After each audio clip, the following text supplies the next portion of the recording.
I am over the moon. I've just spent 2.5 hours with Frank.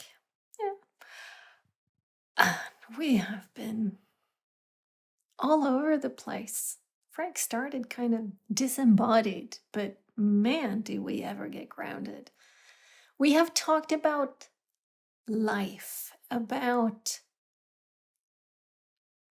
making sure that there's enough life in your life. And that means seeing that just by being, you're providing value. But if you don't see it, you don't know it. And maybe you're not actually giving as much of the value that is in you that you would if you knew. Yeah. It's a fantastic conversation.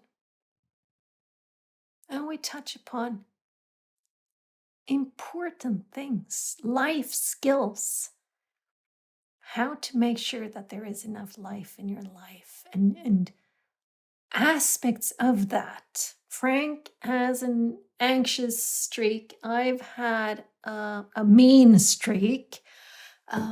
We've both been overthinking. What happens if you actually start to loosen your grip on that? That's what we talk about. So join us for a wild ride. And surprisingly, it was raining when I got out, so slightly wet. Surprisingly? Well, it's like we had rain like on the 1st and the last of June. And then I had 1 millimeter like sometime in the middle there. Yeah. But that was it. And then ever since June the 30th, it's been raining more. And I've been thrilled at it, but it's still, I haven't really gotten into the hang of kind of thinking that it will rain. Right. So, right. But so this is normally a dry spell during this period of time? No, we don't really do dry and wet spells. It's like we have shifting weather. You're temperate, as they say. It is, and it varies. It can rain in the morning, and then it's really sunny, and then there's thunderstorm, and it can vary. But I mean, June was ridiculously high summer, and May was ridiculously like November, or it was wet. It was wet. It rained a lot in May, and it was unseasonably cold. So So now we kind of go, okay, July, will it be winter, or will it actually be, spring maybe? Or will you be breaking temperature records like they are in Canada? I sure hope where it's hotter in Canada than it is in Las Vegas. It is ridiculous. It's just ridiculous. 49 degrees Celsius I saw somewhere in British Columbia. Yeah, small town in British Columbia. I mean, even the meteorologists who know this stuff happens and know it comes and see it happen are just like, it's 8 points higher than, it's 8 Fahrenheit higher than it's been than their last record. Yeah. I'm just going to go grab my cup because I forgot it.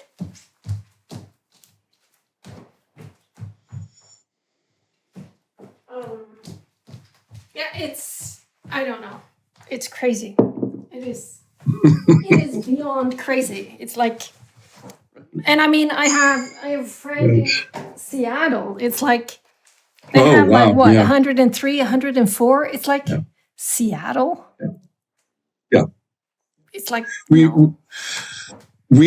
been known to do that. In a 10-year cycle, we'll do that 3 or 4 times easily here in the Mid-Atlantic. But,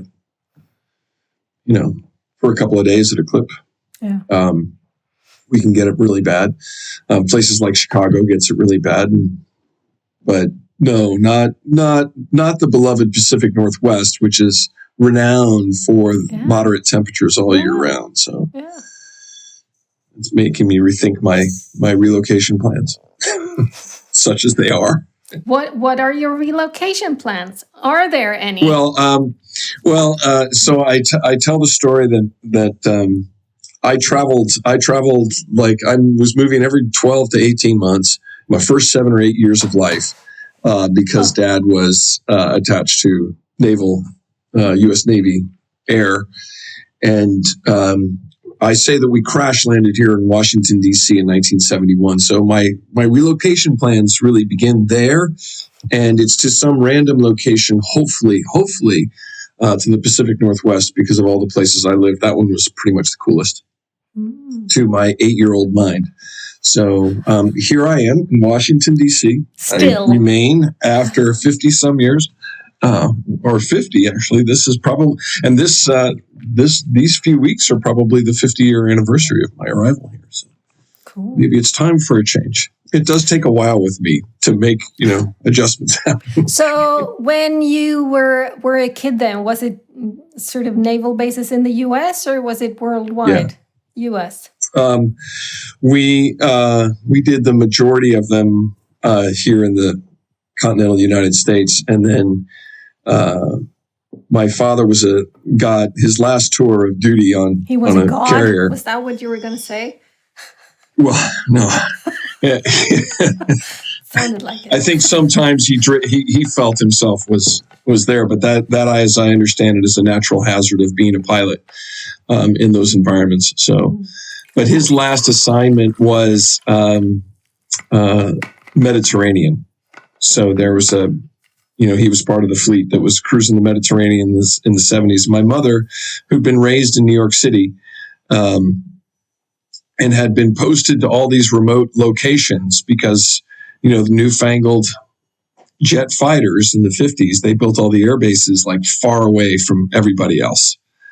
And so my mother had been taken away from, culture and put in these remote locations. Of the world, yeah. And home base for him was Naples. And she's like, well, the hell if I am staying in Virginia Beach while you're in Naples. So I'm going. And at the time, what you could do is pack your family up, put on your uniform, drive to Dover, Delaware, which is the home of the United States Air Force Strategic Airlift Command. And wherever they were flying their big, huge airplanes, you could put your name on a list, number of dependents, and wherever it went, you could get on the airplane and go if they had the seats. So we did that for a number of years after, but the first one, we just got on an airplane and then we landed in Frankfurt, Germany. And my mother decided, they bought a big car, which was at the time a Volkswagen Squareback, 5-speed. And my mother decided to take 3 or 4 months to drive from Frankfurt to Naples, which is what? A 2-day drive? Something like that? Tops, right. I would say, really, really tops. Right. So, we were living out of that little car for 3 or 4 months. But that's my big story about living abroad. That's as far as it ever really got. So I lived in an apartment overlooking the Bay of Naples when I was 8, and I thoroughly did not appreciate it.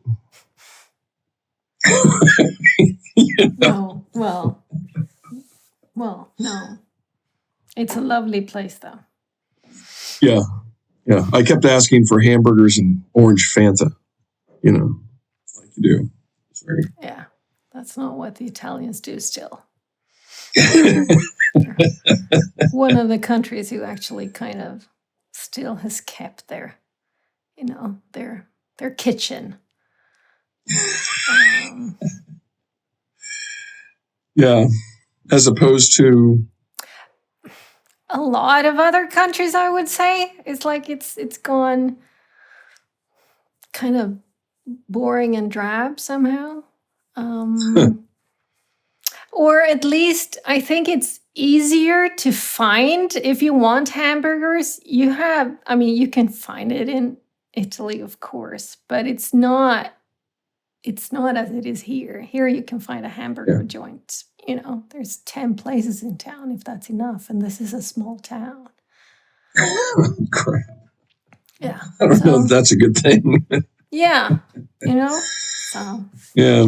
anyway, so how are you besides this? I am. I think in this immediate moment, I'm feeling a little disembodied, and I'm not sure what that's about. So maybe by the end of the conversation, we will know more. But there's, I traveled again this week. I had work to do, and that's just surreal. Working in the aircraft or the airline system right now is just weird. And it's got all the stuff that is you want to avoid. That's still there. The COVID stuff, but now you it's mean? with masks. Mm-hmm. No. I do a lot of work travel, so I fly all the time. And after a while, you start to see patterns, and some of the newness wears off. I still have the emotional experience when a plane takes off of being like, God, this is the coolest thing ever. Yeah. But there's the management and the business of getting us all organized to get on the plane, and then we're on the plane, and we have to get off the plane, and all the stuff that surrounds all that, between the security and the delays and the hazards. That's all still there. But now it's with masks, and everybody's a little, and where I went, the city I went to, usually there's lots of nightlife and restaurants hopping, but they were all closed because there's no workforce. Everybody's at home. And it was really surreal. So it was kind of weird. And then my son is vacationing in, his best friend was invited to go on summer vacation with his best friend. And so they're down in Florida, and they were supposed to fly home yesterday, but we had a really powerful weather system come through here. We had tornado warnings last night. And so they grounded a bunch of flights all up and down. It hits the whole eastern seaboard. And so he had to stay over again tonight at the airport hotel. And so he'll be by tomorrow. And then there's this big project that I'm working on is like, it's starting to get intense. The money's been authorized, and now everybody's activated, and everybody's starting to come along. And, I'm going from sort of idle waiting for people to show up to, whoa, oh yeah, starting to work the checklists, starting to gather the, various bits of standard contract language that's out there that's been used in the past, and trying to make sense out of it. And so my head is a little, in that editorial space. And then I guess on the big personal thing is that, sort of going through a cycle of what does the next 10 years or so look like. I'm still quite young, but at some point I won't have quite this pep in my step, and I'd like to slow down. And so the questions become, what does that look like? And what does that planning look like? So went through some of that exercise over the last couple of weeks, and that's just been required reorientation. So a lot of sort of conceptual, sort of big picture, lifey kind of things. And I've been detached from my artwork and my writing work and my, the stuff that sort of feeds me during these times. And that was also sort of that part of that big picture review, and being able to look at that again and say, use the planning maxim that was handed to me by one of my bosses somewhere along the way, that said, it's one thing to ask for time off for whatever the standard vacation is here in the States. But it's another thing to ask for 1/4 of your annual workload off. And I was feeling, I did that. I asked him, I don't want to work 2,000 hours a year this year. I'd like, they ask for your goals every, 6 months or whatever. I'd like to work 1,500 hours next year. They're like, well, what are you going to do with the 500? And I'm like, the point is, I'm going to work for you for 1,500 hours. Okay, well, what are you going to do for us for the other 500? I'm like, no. And that's the way that conversation had run with my immediate boss. But then I was talking to, I was in conversation with leadership. And the guy I was talking to had some serious wisdom, and he understood that I was a little prickly about this because it was a big ask. And he was like, look, the issue is not whether or not, you'll have that 500 hours off. It's a question, and then it's not really about what you'll be doing for us. It's a question of if you don't establish what it is you're going to do with that 500 hours, it'll just disappear. Yeah, it does that. And it won't necessarily yield what you think it will yield. And you and I have been in a version of that kind of conversation before. And I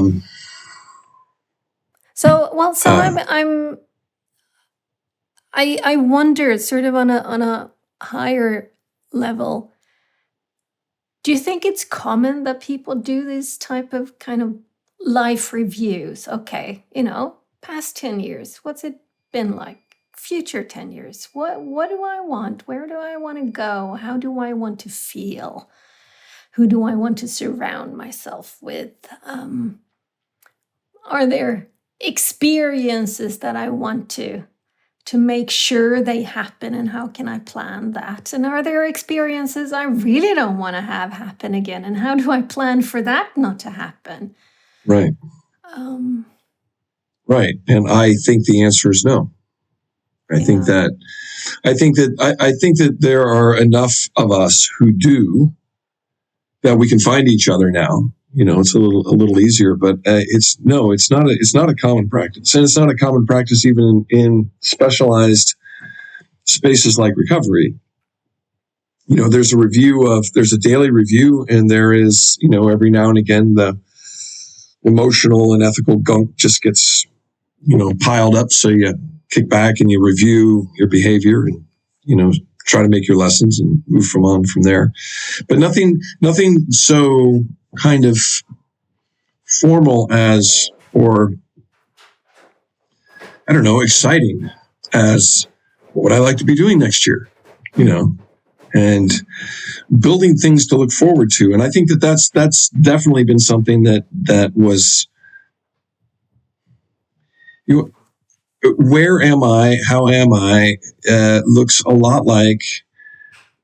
So the review from last week had to do with the finances, and how does that play out, and where do I sit? And for the first time in a long time, I looked out 10, 15, 20 years and went, oh, and it felt like there was a little relief instead of totally hustling all the time. Like I could, it wasn't just my mouth above the water, I'm on shoulders above the water. Maybe every now and again I can feel the bottom. And it was like, oh, okay. And then, but I still do have to work for the next 10 or 15, 20 years. And it does seem like I've got some options about how to go about that. And do I have to work very intensely the whole time, as I have been doing for a long time, fueled in part because I've got mouths to feed that, they're coming into their teenage years. So it's less intense in terms of hour by hour, need to interact, but they eat more. Yeah. My son is two people easily. Yeah. On the food side. Yeah. But more importantly, what keeps my spirits up? What keeps my morale going? What keeps me enthusiastic day in, day out. And, when I get a tough assignment or, I've had an icky few days, how do I recover from that in a way that's sustainable and that I look forward to? It's life-giving, because that's the issue for me. There's this business about what takes your energy and what gives you energy. And so, but it's so interesting. The other day, Tuesday, I think it was, I was in a meeting in the morning with my 2 colleagues in the project that I'm involved in of building this facility. And we were doing risk assessment, I think. We've been successfully procrastinating quite a lot of risk assessment work, but now and again we actually do the work.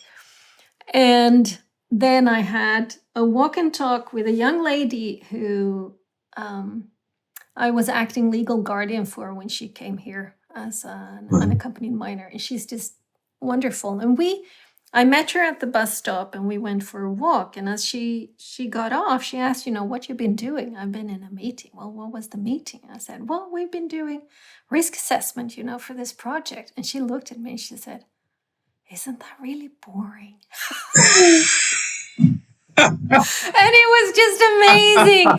And I said, well, you could think that it would be. And given the fact that we do procrastinate successfully not to do the risk assessments, but I really enjoy it because I have such great colleagues. I love working with them. We are laughing. Yeah. We compliment each other. Great. I think of this, someone thinks of that. And, so we have fun. Right, exactly. So a lot of that, and that made me really see, her asking that. It's like there's a lot of components to the things that nourish me.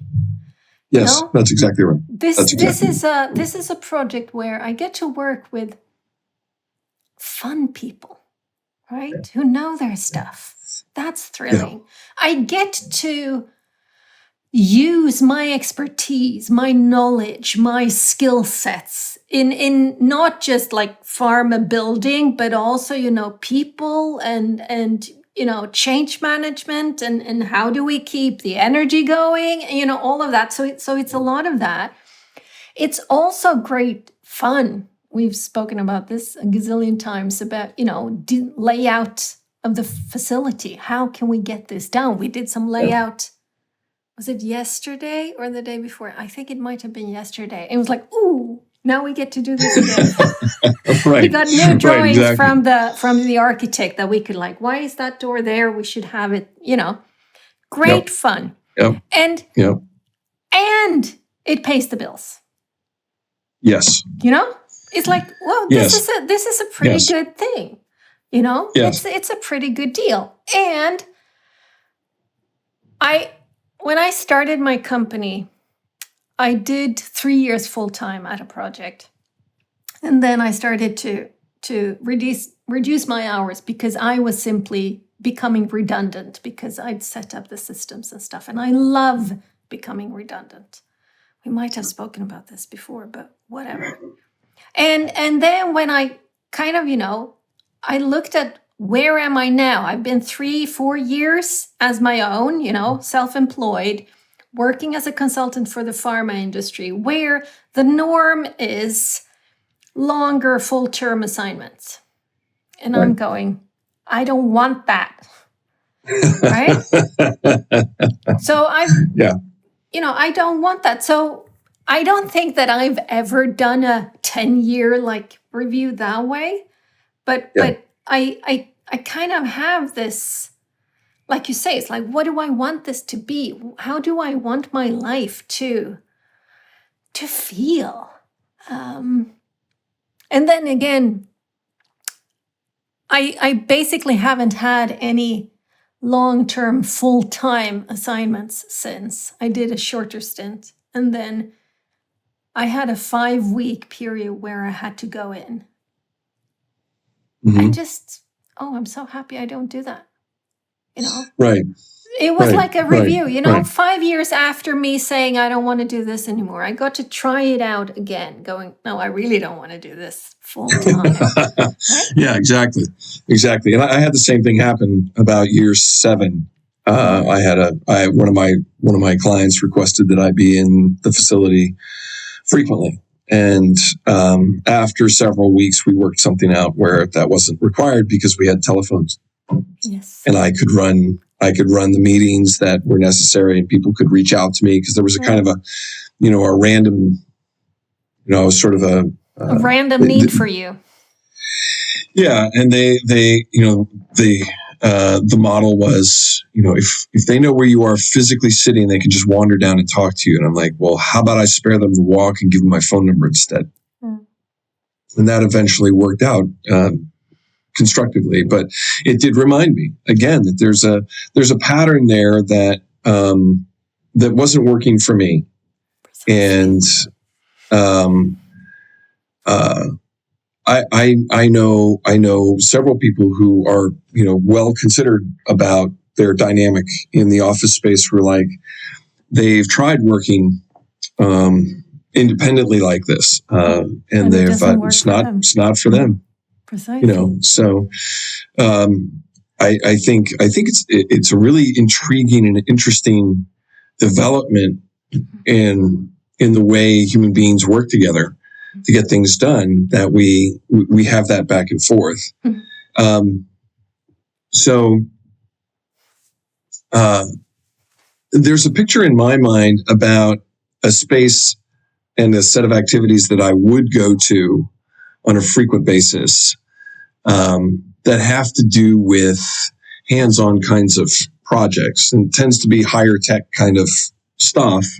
And that's what's interesting about it. Or it's music, or it's something that requires specialized facilities. You can only do it in that location, et cetera, et cetera, et cetera. And that still sort of lingers in my imagination as something that would be intriguing. But it also requires that the people I'm working with are, we all maintain that vibe, and that there's a certain maintenance to the atmosphere that we're all working in, that we all have to kind of agree to and get to. And I think that particular detail has been lost in a lot of the environments I've worked in a kind of benign way. It's just sort of not been an important thing that's been paid attention to.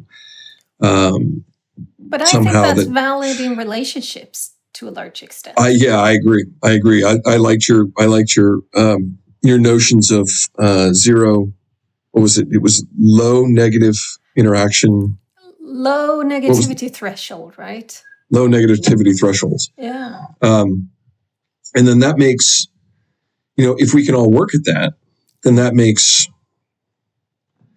lets all that good vibe come out, which brings out all of this good thinking that takes our capabilities we've been trained for and helps us explore it in whole new ways, that makes the whole thing just a blast. Mm. And yeah, the big project I'm working on, actually I have 2 of them, that's exactly the moment that I'm inhabiting right now. Is, they're all good crews. They all know very well what their business is, but we all find ourselves in this sort of, miasma of bigger systems, and we all have to kind of agree on our agency. And yes, this is the template that everyone's been using for this kind of thing. And somebody will come along and say, yeah, as long as we adhere to the intention of it, we don't actually have to use that document, because I have to fight with those damn word styles one more time. I'm done. I want a clean document. We start over. And then it gets, those are the kinds of things that some people look at me and go, what? You get excited about a clean Word document without having to fight all the styles? And I'm like, oh God, that's so cool. I'm like, what is wrong with you, man? The amount of time I've fought Word. Oh my goodness. Exactly. Microsoft, are you listening, for Pete's sake? pagination, where's the number, and table of contents, and fonts, and just tables. We do a lot of tables. And you get to have a table and it crosses a page and you mark it very properly. Repeat row as header row. But no. But no. How? Why? On parts of the document, yes. Not this part. Okay, if I copy that table, put it here, put this information in there, then no. Right. And I'm really looking forward to the Shakespeare of our age being able to do just like a 10-minute segment out of a 2-hour play that just like takes that little thing and just makes it a whole like Rosencrantz and Guildenstern kind of comedic experience for all of us, because God, what a common experience that one is. Yeah, just pull your hair in frustration. Exactly.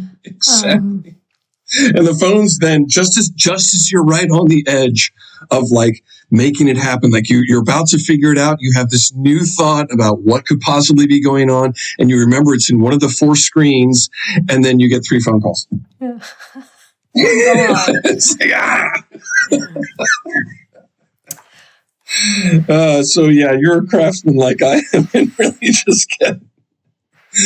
And I love building systems. I love looking for automation opportunities and looking for opportunities where, here's a place where with lots of diligence, we can get a 100% or a 95% accurate item. Mm-hmm. But if we automate a bunch of this, we won't be exhausted by the time we get to the end of it. We might have a bit of a social life too. Yeah. And we might be, welcome in social situations when it's over. Possibly. Right, exactly. Not guaranteed. Possibly. Not guaranteed. But yeah, that's yeah. So question for you about that. It'll come back to me. They usually do. Usually does. So, but back to the intentionality about looking forward to things and looking forward, having an imagination. I feel like when I was about 10, 11, 12 or so, I started to imagine where I would be in my 20s and my 30s, and that was something that just it drove me. And when I went through really terrible experiences in my early teenage years, where it was just all of that got taken away in some combination of my bad judgment and just stuff happening. I got back on track by recovering that idea of where I wanted to be and what I wanted to do. And that notion, because it's all it was, there was a plan. By the time I got into college, I was able to formulate a plan, an actual stepwise, here are the things that are going to have to happen between here and there, and actually, build out a milestone. I mean, almost a Gantt chart for it. But then it didn't work out. Mm-hmm. I didn't get into the programs I wanted to, I had sort of figured I would get into. And there was a lack of, there was a part of me that was still recovering from the events of the teen years that really I didn't have the wherewithal to know that I needed help with components of that. So I couldn't really seek people out to give me a hand and to look for community to help me get through all of that. And that's different now. And my problem now is as much about, I still have that. Well, the problem now is, here's an area I'd like to work in. Who do I work with to spend time there? And then what are the odds of that working out? And am I in investigation mode now, where I'm just trying to figure out what is the opportunity? Can I actually do, meaningful work that's also that also pays, that allows me to continue or not. And I gave a talk. I think I must have announced this last time. I had given my 20-minute head type talk, and the experience that I had afterwards was that all of the wind went out of my sails around it. And I felt like, I had accomplished this mission of explaining this series of relationships around energy and oceans and buildings and the way that I saw it. And I just crashed for about 3 weeks. Mm. And, in some ways that's kind of a good experience for me to have, because this is one of those things where I've been working for a while to accomplish something, and I actually accomplished what I intended to accomplish. And I don't have that experience a lot in terms of this is a project that I set forth. I have lots of accomplishment and lots of completion of projects that others have set forth. That's what I do for a living. And I don't begrudge that, and I make lots of amusement and I make a lot of that emotionally and spiritually. I found a way, as you pointed out earlier, of feeding myself, so that it doesn't pull from me. I can find substance in it. But the Save the Whales thing was the first one in a long time that was substantial enough that required a lot of intense, the kind of intense focus I provide on all of my professional engagements. And when I was done with it, I had perspective on it that I hadn't had before, and I'm still trying to unpack it, and I still don't quite understand why the crash happened or where that leaves me or where I go next. So that's something I'm still trying to unpack. And, one theory says, there's always post-project blues, to which I'm like, yeah, absolutely. I get that. I understand that. I don't think that's what this is, because the thread of it, the follow-up, the wanting to pick that story back up and start working with it again, it's not there. And maybe it'll return, but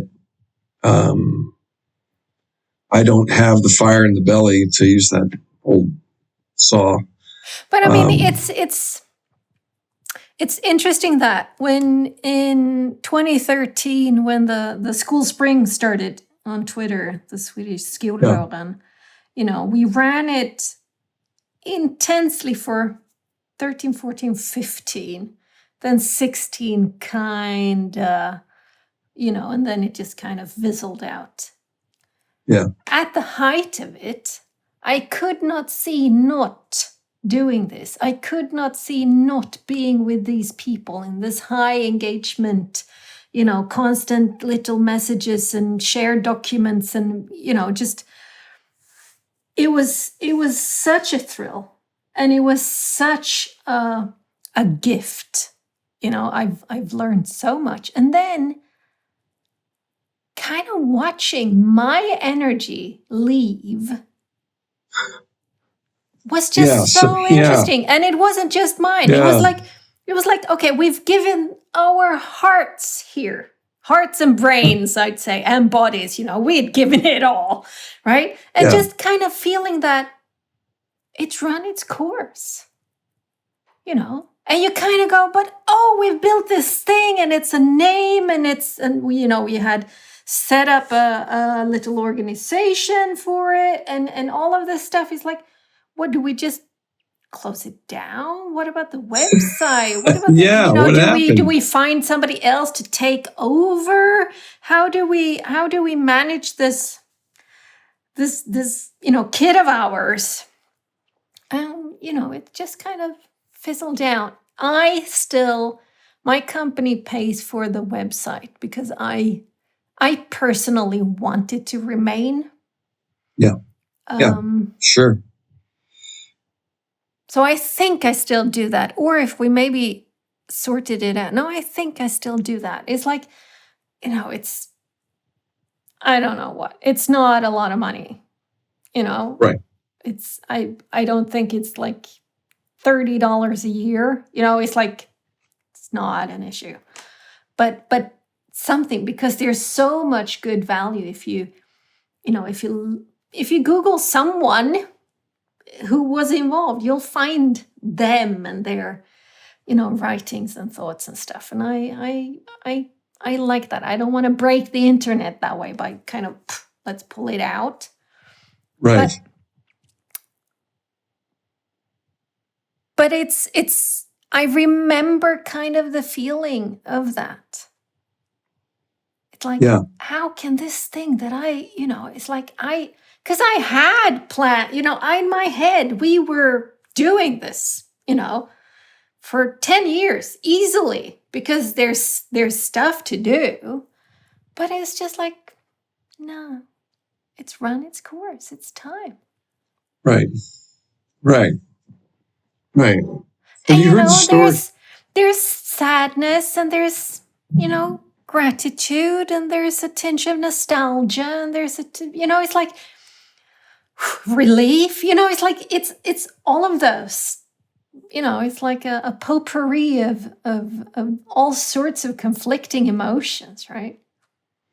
Right. And it reminds me of the artist's life, in the sense of, you write a song, and you're really heavily engaged with the song, but then you write the next song, and then the next one, and the next one. And it's the same way with writing or painting, or things that are easily identified in our culture as being a work product, as a kind of experience like that. The other thing that it reminds me of is the story out of Elizabeth Gilbert's Big Magic about the poet who had the attitude that she was putting herself in the way of poems as they came along. And poems are always out there, and they always need a way to express themselves in the world, and they're looking for agents. And the metaphor was marvelous, because it was like the poem had its own.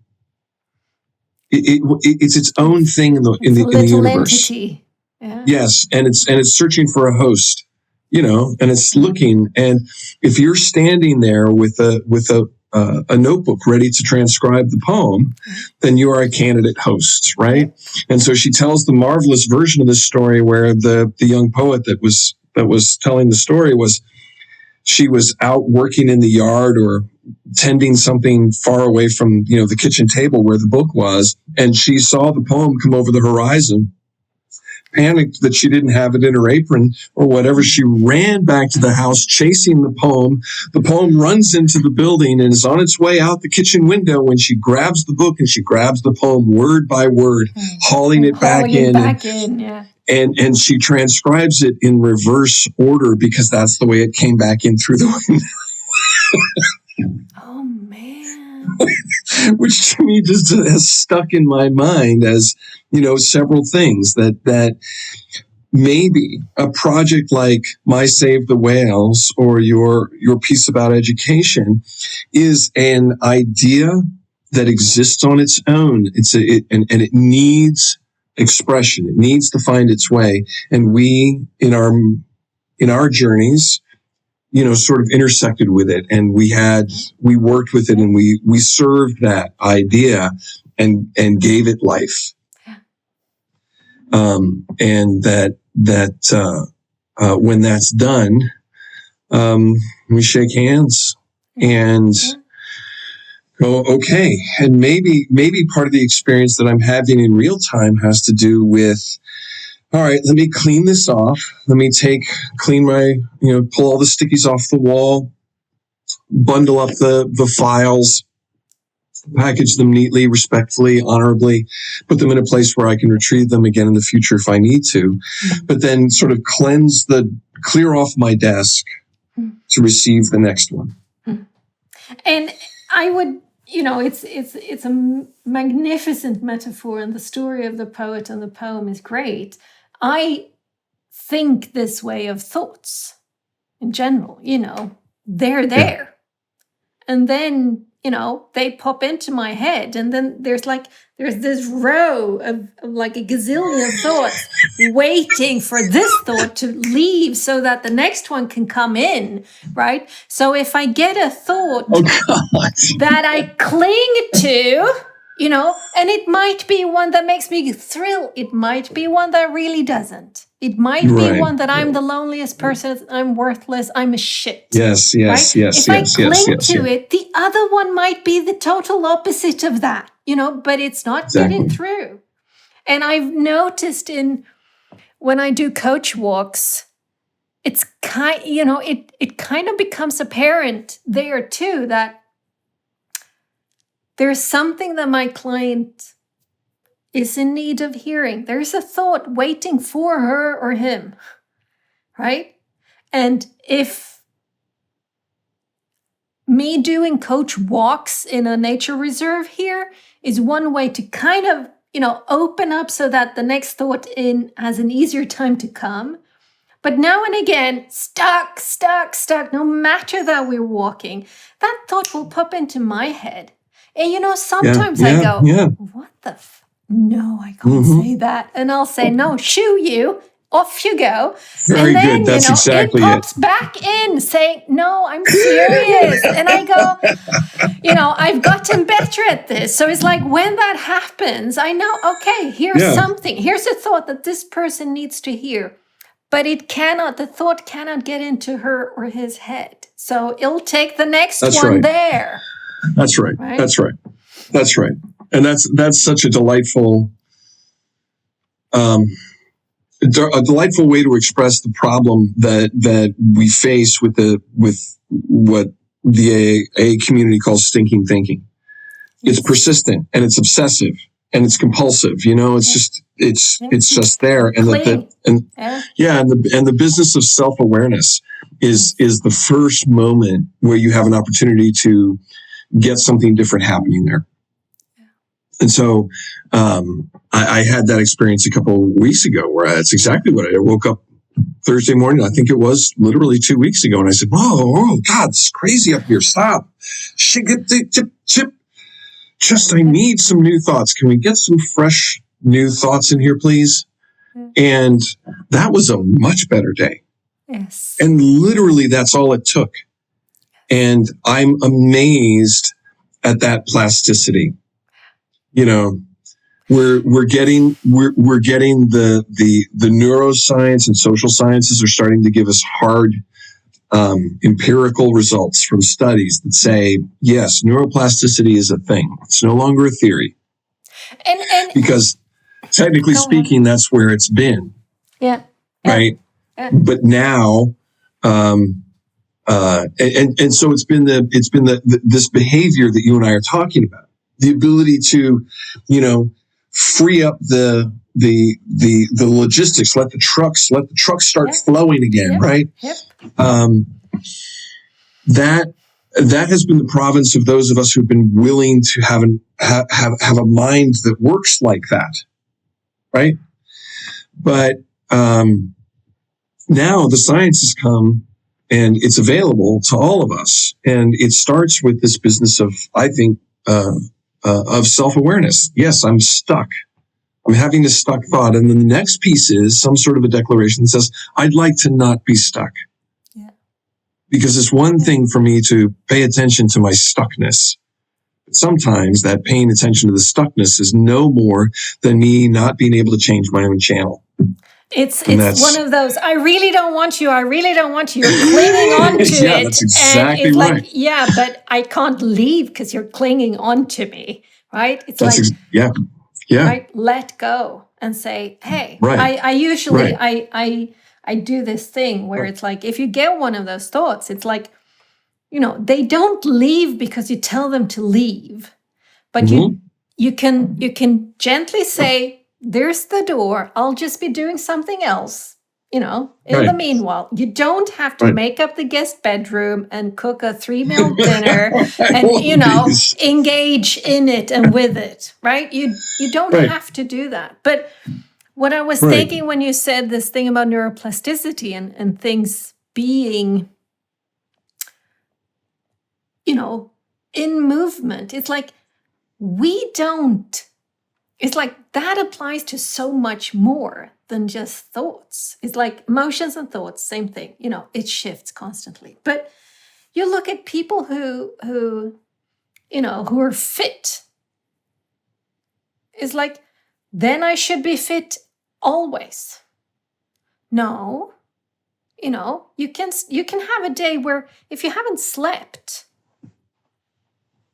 you won't have as much energy, even though you usually run 10K in this amount of time. If you haven't slept, I haven't had my food the way I've had a stomach bug. It's like whatever it is, or something has happened with the family, or it's like we're never static in that sense. It's like I sense it a lot when I do my Wim Hof breathing exercises. Breathe in and out 30 times, then exhale, hold my breath. I can be dying after 55 seconds. Other times I run 2 to 10 minutes without a problem. Right. It's like sleep, food. How long ago did I eat? When did I eat? Last night before I went to bed, because I usually do it in the morning. There's so much that matters. So that plasticity is like, it's there. But we think I should be able to. And I can notice I bike a lot, right? So I kind of know my normal kind of mean speed is 18 kilometers per hour or something, around there.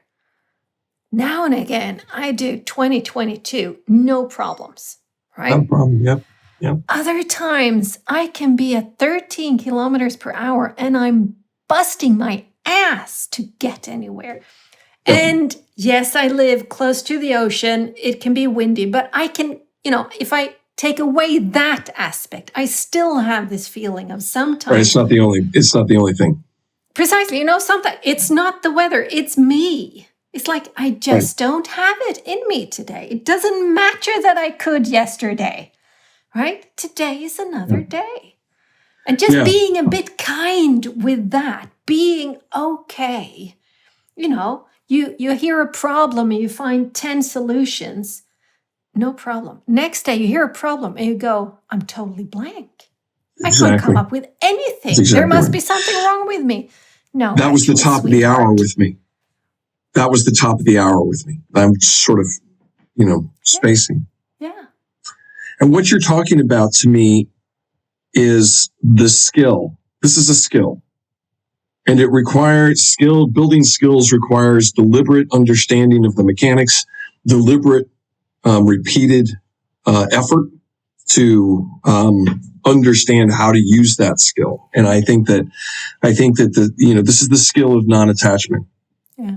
The Buddhists would say we're discussing non-attachment, and the attachment is specifically, and that's where I've always gotten tripped up with that language, because it's often used in broad-based, generalized terms, and that's not terribly useful to me. And as a sort of engineering, I have an engineering mind. I need specifics. I need to know attachment to what. And my progress comes when I differentiate these generalized terms for specific conditions. So give me an example. So I'm stuck on this idea. Or yesterday my mind was flowing. If you'd got me on the phone yesterday, we would have, traversed the North Pole by now, right? But today you caught me and my first 30 minutes felt like rambling to me. Cause I was trying to figure things out. So the attachment is, I'm supposed to always be traveling. I'm supposed to always be going on. And if I am not, then, something is wrong. There's something not quite right. And the expression in this conversation, it'll be interesting to watch this. It's cool that we're recording, because it'll be interesting for me to watch this segment to see how I present during that cycle. Because the emotional experience I was having was one of, oh, crap, what do I say? Where do I go now? It's not the self-recrimination. It's not the self-doubt. It's not the shame that used to run me. But now it's kind of like, I'm supposed to participate. What do we do? And so it's a bit of a scramble. But the skill is around the attachment that, right, I'm supposed to know what to do. I'm supposed to have come prepared. I'm supposed to have had 30 minutes of meditation and sort of cast about the kinds of things I might want to talk about that would be interesting to you and whoever else is listening. Letting go of all of that.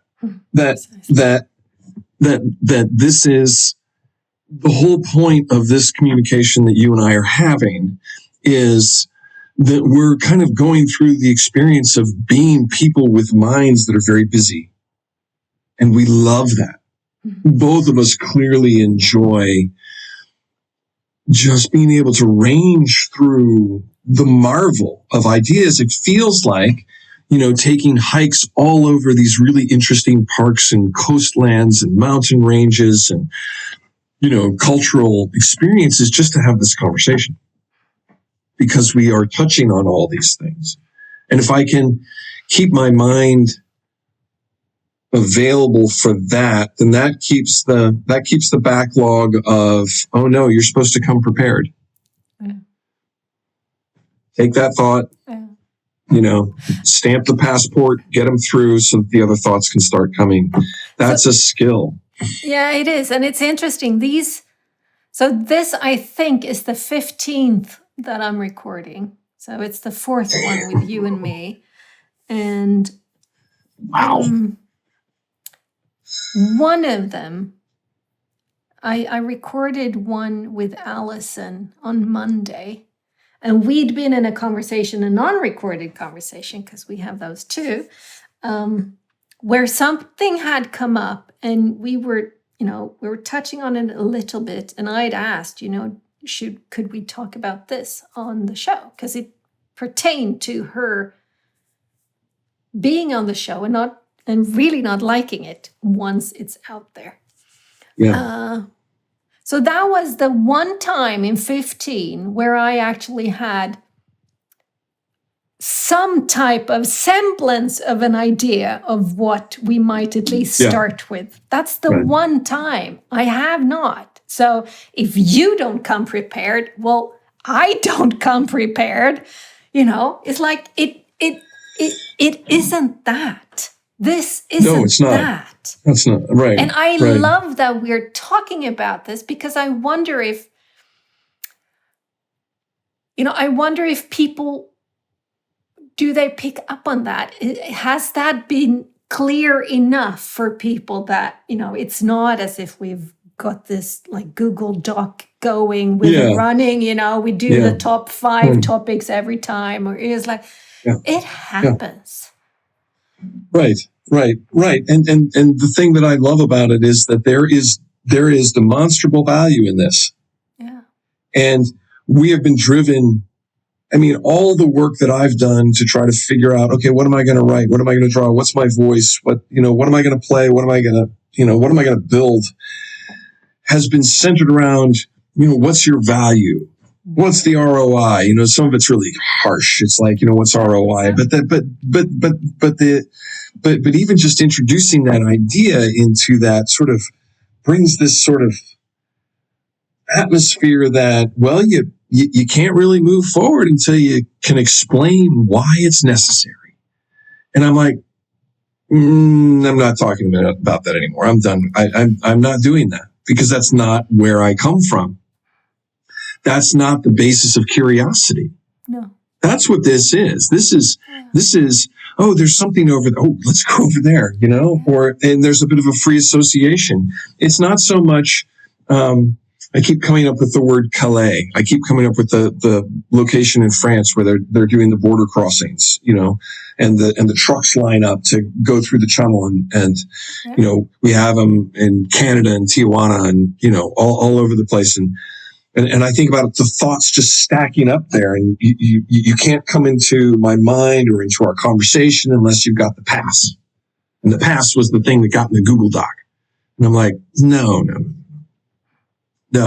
I have faith that I'm going to come up with things that are just like, ooh, just like you are. And that's what's happening here. Now, if we have a very specific topic if we wanted to talk about the pros and cons of, door layouts in workflows, we could probably, you and I could probably run 5 minutes I could do that. of really focused conversation, but you and I would then be planting these little tendrils for other things that are just as fascinating. Yes.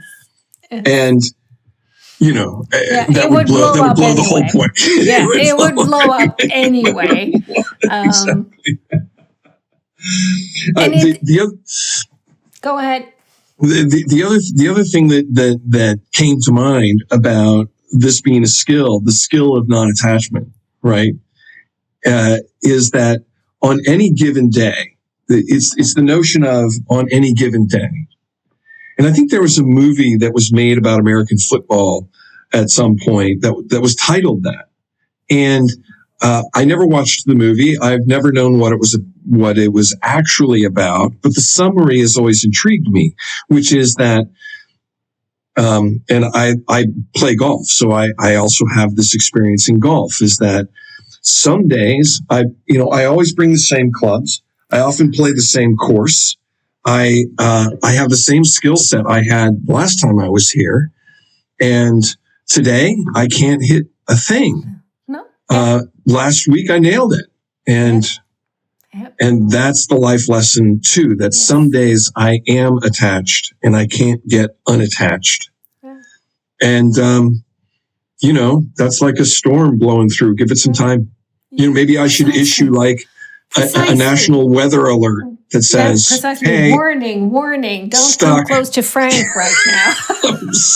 Right. Don't expect much from Frank at the moment. It's just kind of stuck.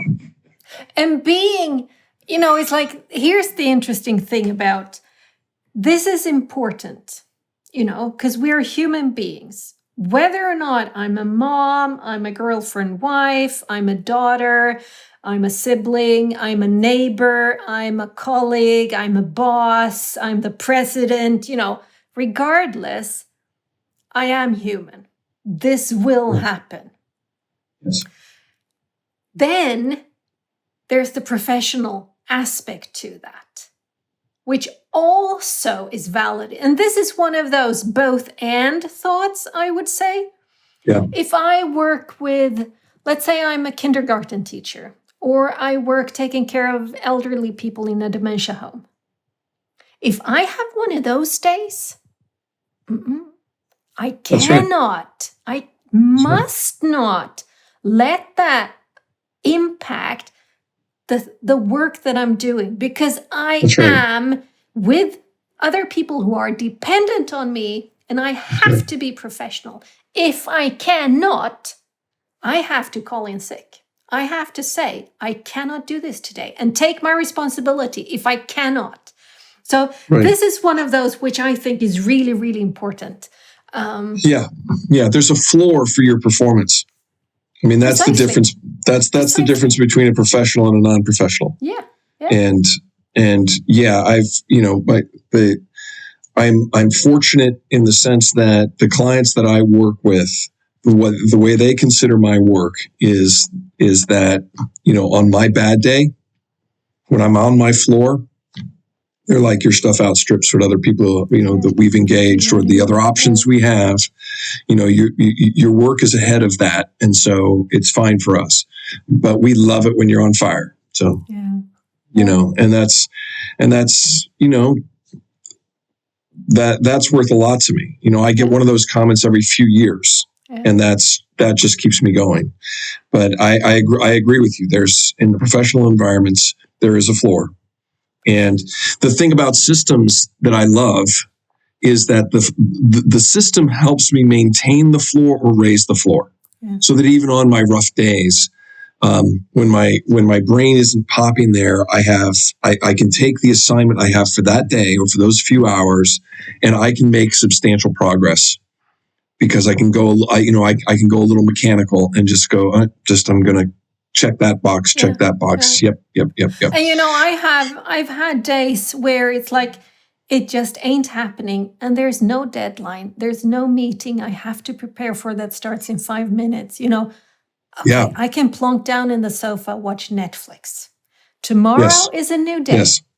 Yes. So again, being, able to Yes. dance with that. But it's also interesting, I think, because, if somebody comes to work and they're having a shitty year, it's like divorce is in the air, or somebody's gotten a disease, a diagnosis or whatever. If they come to me, if you were that person, you come to work and I go, oh no, Frank, I heard, I'm so sorry. Then I'm fucking putting puncture marks in your floor, right? Mm-hmm. I'm effectively opening a hatch there so you just drop down, right? It's like, so that's not okay either. Not pretend like nothing's happened, but I don't have to make it harder for you, because if you're in that position, the hard stuff, it's at home. When I come to work, here I can go into my professional role. Thank God I have my systems. I have the way of being that makes me feel like, oh, I'm still providing some value regardless of the shit that's going on in my life, right? That's exactly right. That's exactly right. So interesting how this is. I don't think we think or talk enough about this. People don't, really, it's like, well, of course you're allowed to have a bad day at work. Well, yes and no, I would say. Like you say, there is a floor. If you're beneath that floor level, stay away, my friend. There's a marvelous show that I'm a fan of that I've watched relentlessly because there's only 13 episodes, called Firefly. And it was written by Joss Whedon, who he wrote Buffy and the Vampire Slayer. That's how he got or he produced it. I don't know if he wrote it, but he produced it. And that's where he gets started. But he has then gone on to produce a lot of the Marvel world stuff. But Firefly is this really intriguing. They had half a season and then they made a movie, and the writing was so powerful and so concentrated around so many of these ideas. And one of the scenes, one of the characters, somebody who's beloved to one of the characters, has fallen in some, bad space, and our character who this happens to is falling apart and is emotionally falling apart in that moment. But there's some emergent need on the, elsewhere. And in this particular scene, there's captain of a ship, and he grabs the guy by the lapels and says, because the guy's falling apart, he grabs him by the lapels and says, you go and you do X, Y, and Z. And one of the other characters looks at the captain like, it's a horror. And later, I don't think it's that episode, but it might be a couple more episodes later, there's a repeat of that. And the captain unpacks it as, when people are down, they need something to do so that they can process this. They idle. There's a time to be idle in the middle of those things so that you can catch your breath. And there's a time when you have to be actively engaged in the world as a healthy way to recover from this, or at least to move through the next sequence of whatever it is. And that was so powerful to me. And it to me, it legitimized the way in which I sometimes work, which is that if I'm having a rough time, I will absolutely dive into my work and I have a rough time those first hour or two or three to like reacquire and to get the groove. And it's not like, I'm feeling great kind of experience, but it's also one of those experiences where I'm often coming out of it, having a different perspective on what happened. I'm out of the shock of whatever happened. And I'm able to move on to whatever that next stage is. So I think that that's an incredibly powerful insight that you've got going with that.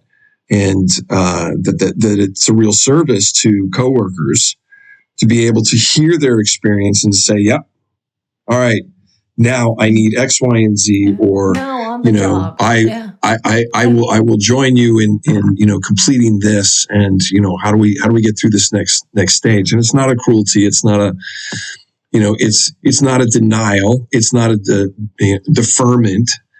It's part of the healing process. And I think it takes some discernment to try to understand, when somebody needs a break and when they don't, because burnout's real too.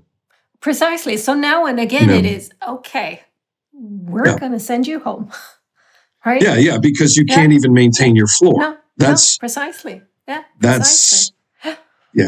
That's when we do that piece. And so I think, and I agree with you, we don't talk about it, and we don't talk about what that pacing needs to look like. And I know in our culture here, particularly over the last 30 years or so, part of the shift that's happened is because there's been this kind of shift of, the safety net has shifted from sort of government and corporate sort of working together as to provide a safety net for me. It's become much more individualized. Mm-hmm. And so I spend less time now worrying about it, but it's a daily concern of, I always have my eye on the contingencies. I get a call. I can, and it's happened to me. I can get a call from both of my big contracts that says, sorry, got to make a shift, make a change. Yeah. And I still have to tend to my safety net. Yeah. And that preoccupies a lot of my time and energy, and trying to, and so some of the conversation that happens in my working space, in my working community, is the sustainability of the kinds of projects I take on, the sustainability of my practice, and getting enough assignments that I've got this kind of diversification in my financial piece, so that I'm not constantly panicked.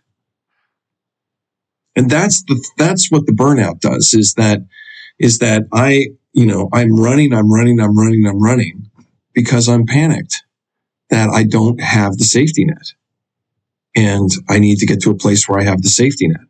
So is that like the bucket of gold at the end of the rainbow type of thing? You're chasing, you never get there? Or is it, I know what it is,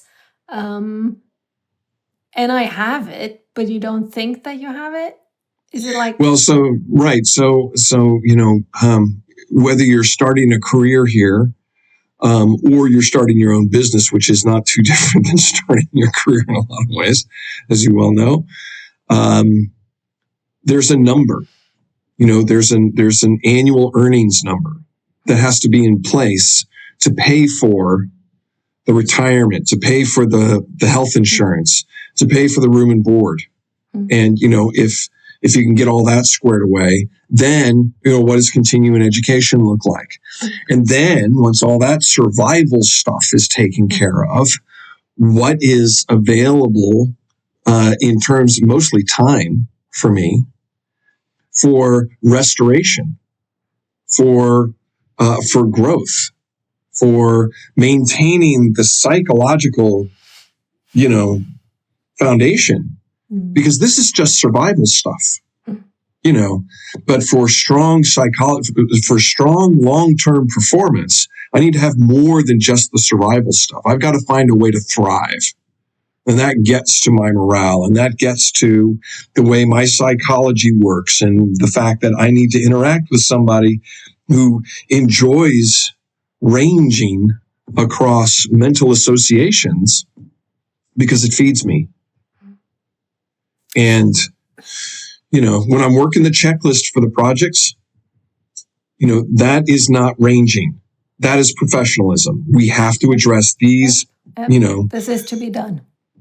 Are we fencing the perimeter of this facility, or are we not? That's a yes or no question. We've got some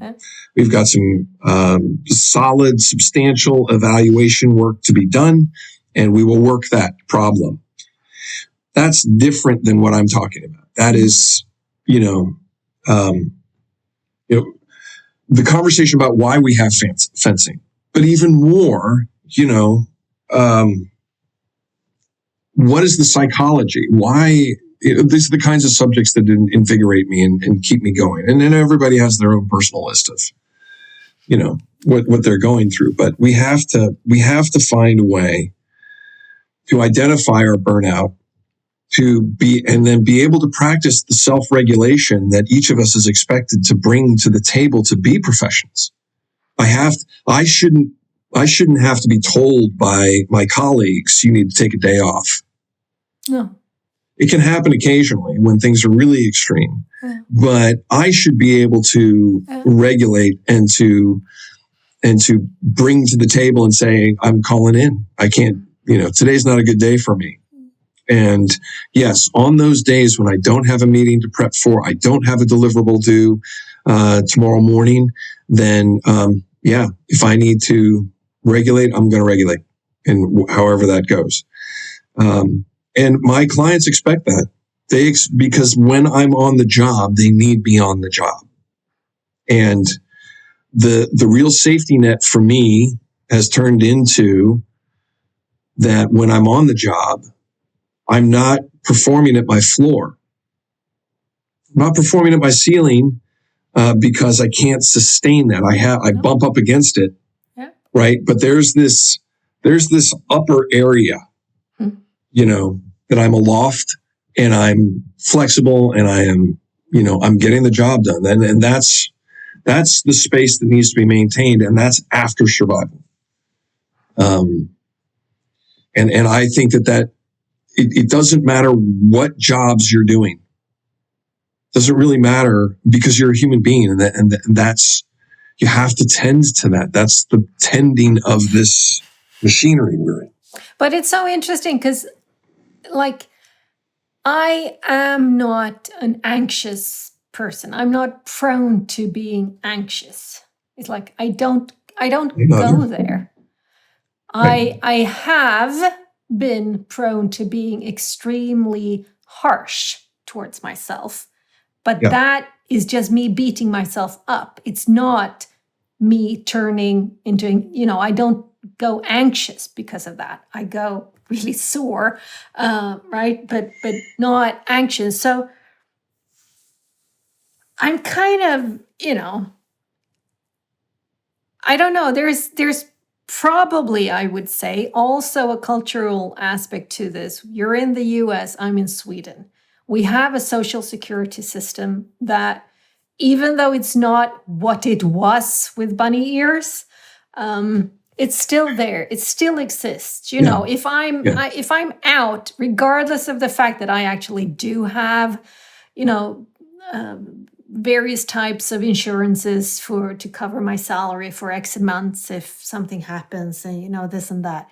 Right. There's also, I can go to the municipality, to the social, the welfare office or whatever it would be called, and say, hey, I cannot pay the rent, or I don't have money for food, and I will get help. Not a lot, but I'll survive. Right. Right. And the US is it's a different creature. Let's put it that way. Right, it's sure a different is. creature to in ways that I don't think always is for the better. Let's put it that way. Very diplomatically. Right. But right. But it's like, still, I had 2 years ago, I had one of those, oh shit, oops. I had probably gone half a year or a year too long without really stepping into my business, really making sure that there was at least enough in to cover what went out. So, I was kind of munching at what I had in store without it being winter. I should have been putting stuff into the storage rather than taking out from it. So that gave me one of those, time. Snap to attention, lady, because you need to. And all of a sudden, I go really creative. Yeah, right, exactly. It's like... Exactly.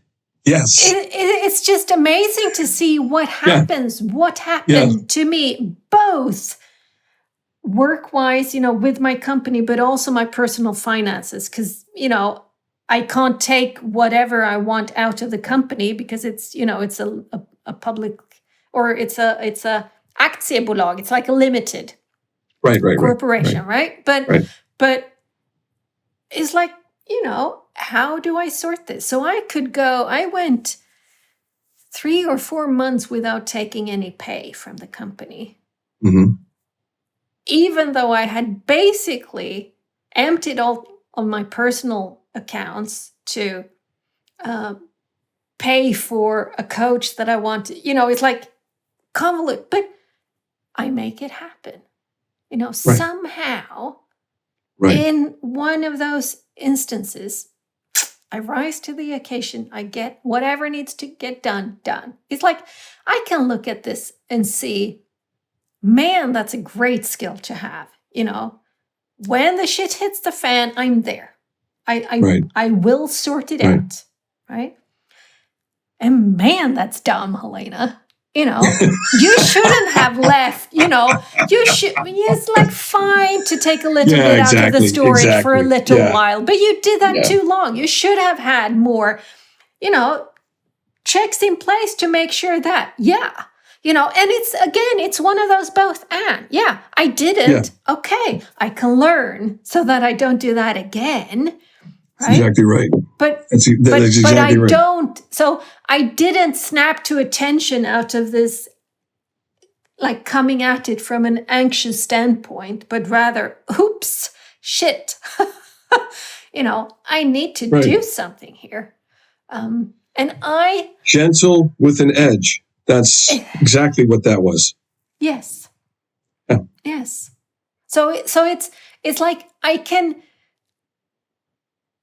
look at these things and I can go, yeah, I do live that way. Yes. I mess up. I'm dumb as a post now and again. I shouldn't have done that. I did. Okay. How can I sort it out? Exactly. I don't need to punish myself for it. I don't need to get anxious for what if I do it again? It's like, no, I'll deal with it. Right. Right. And that this to me is the art of life in this era, is that, we have a certain mobility available to us where we can, learn, we can make decisions as we please, literally. For the most part, we can do that. And the problem with that, or the thing that comes along with that, is that we do have to make those judgment calls. Yeah. And there's certain judgment calls that have to be made where getting super good at them requires cycle time, requires a little training. The financial management of a small firm is one of those things.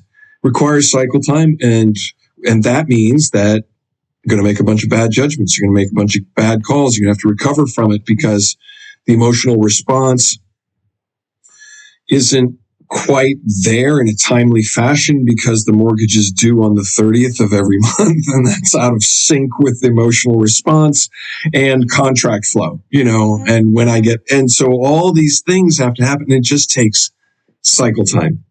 And, a lot of the fundamentals of the education around this, I acquired relatively young. It's not a particularly specialized or challenging problem if you've got high school math to work through, but it's particularly complicated when it comes to how I treat myself emotionally, and working that ethic out, and not only being seen as somebody who's responsible and capable, but actually being responsible and actually being capable. And that means that I'm going to make judgment calls, and sometimes they're wrong. And my first task is to go, and hopefully, and hopefully with enough of that, I can say, with a little amusement, knowing that amusement is not disrespectful of my commitment to be responsible. I'm not being smart alecky by saying, oh God, I screwed that up. Like I'm not going to fix it. It's on me. Being gentle with me. It up. Yeah. And exactly. I screwed it up. Yeah. Let's try not to have that happen again and see what happens. And that's, that's the kind of parent that I want to be. And it's the kind of way in which I'd like to be parented. It's how I'd like, people around me who I'm working with to treat me when I misstep. Because I do. Yeah. And, there's nothing more lonely than misstepping or succeeding by yourself with nobody acknowledging either one of them. True. And going, that's on me. Like, regardless what it was, I was speaking to somebody about it was probably Allison, that episode. 2,500 plus blog posts. There's a lot of blog posts that are crap. Yeah. There is. But I don't cull it. I don't remove them. I don't feel the need to curate that aspect of my work. It's rather on me. Yeah, I wrote that post. It's shit. But, it was me. And I stand for doing it, not necessarily what it is now, looking back, going, I could have done better, but I did it. I did what I did. I don't surrender that responsibility. I don't give that agency away, because that's really what it is, isn't it? It's like, it was me. I did good. I did really bad. But it was me. Both of those was me. Both of those was me. That's absolutely right. And, and again, I feel an obligation to say that my contract with my clients is that there's a range, but my range as a human being is a little different. And so, again, it helps for me. It helps to be specific about this, because I work with people a lot over here, and I thoroughly enjoy in the human range. In the human range, right? And it's one of the things about the experience that we're having in Akimbo that means so much to me, is because we are working with each other more here than we are here, and that's incredibly valuable. It's meant so much for me to self-regulate and to moderate my burnout, but it's also given me this momentum around looking forward. And I think that's the other thing that's been really powerful about this particular version of me looking forward, is because it feels a lot richer now.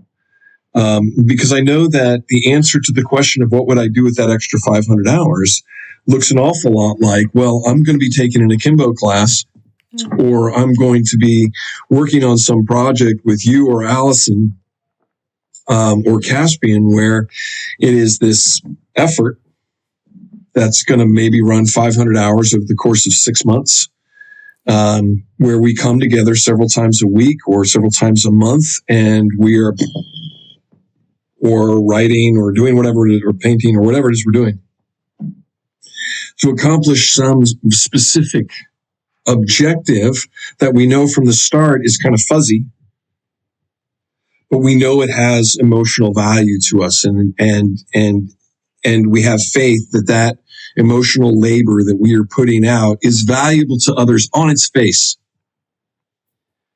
Revenue generation, money generation is off the table as a consideration about whether or not this thing gets pursued. And I am, one thing is clear since the time that I was 10, 11, or 12 about one thing there, actually two things there have stayed the same about what I want to do with my time. And that is be experimental, take risks, follow the curiosity, follow the science where it might go, regardless of whether or not it has an obvious application in this moment or obvious application for others, because the very act of investigating and pursuing those things is in and of itself valuable to my spirit, but also to those who may observe what's happening. And that is absolutely, my best work comes from there. Always. And even when I'm in professional engagements, I will always dedicate a certain period of that time. It doesn't always get billed, but I'm trying to build a scatter plot for some such thing or whatever. And so I'm tinkering with, well, what can Excel do out of the box, and what do I write up with code? And can I go over to the web and play? And I spend, some time in the off hours experimenting with JavaScript code and libraries and trying to, all that stuff. Sometimes it never lands on the page to the client because the client didn't want it, didn't ask for it, doesn't need it for what it is that they're getting it done. But it does juice the project because I'm juiced, and I can come to the table and be much clearer with them, and they can get much clearer with themselves about what they need when they need it. And so that's, me doing the exact thing that I just said, isn't necessary. But my point is that I need personally to have good sized blocks of time dedicated for me to do nothing but sort of open-ended investigation of something.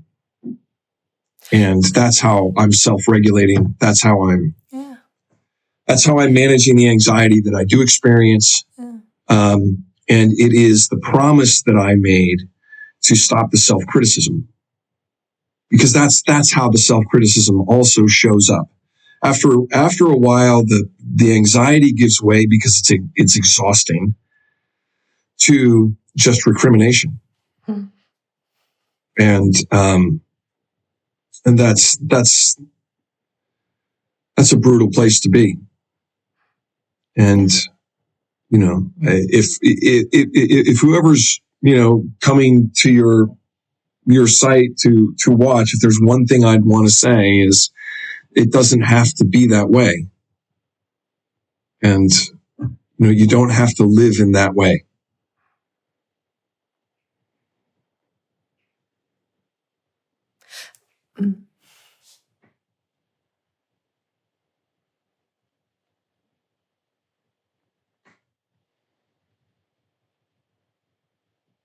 And I had a coaching client evaluate, or we're wrapping up after a year, and her fascination that even though we don't do what's the goal, what are the sub goals, how do we get there, and keep tabs of stuff that way. My coaching doesn't work like that. It's much more organic. She was like, man, what we accomplish, what she's learned, what happens. She says, it's just amazing. And she says, it's an organic process. It evolves, And I was thinking, oh man, I should do some more goal stuff. And she said, I didn't say it, I just thought it. And then she said, I want to bring this way of being into other arenas in my life.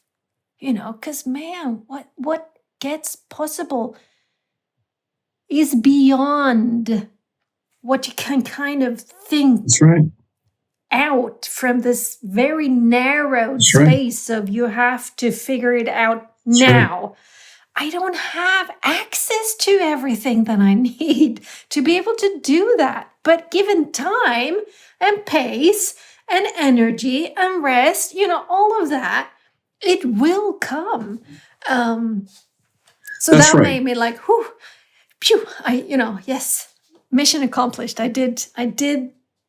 We did good work together, right? Yes. Yes. Because that's what she needed at the time, and that's what I can provide. I'm not the coach for everybody, and probably not for her either, in a different setting where she has need of something else.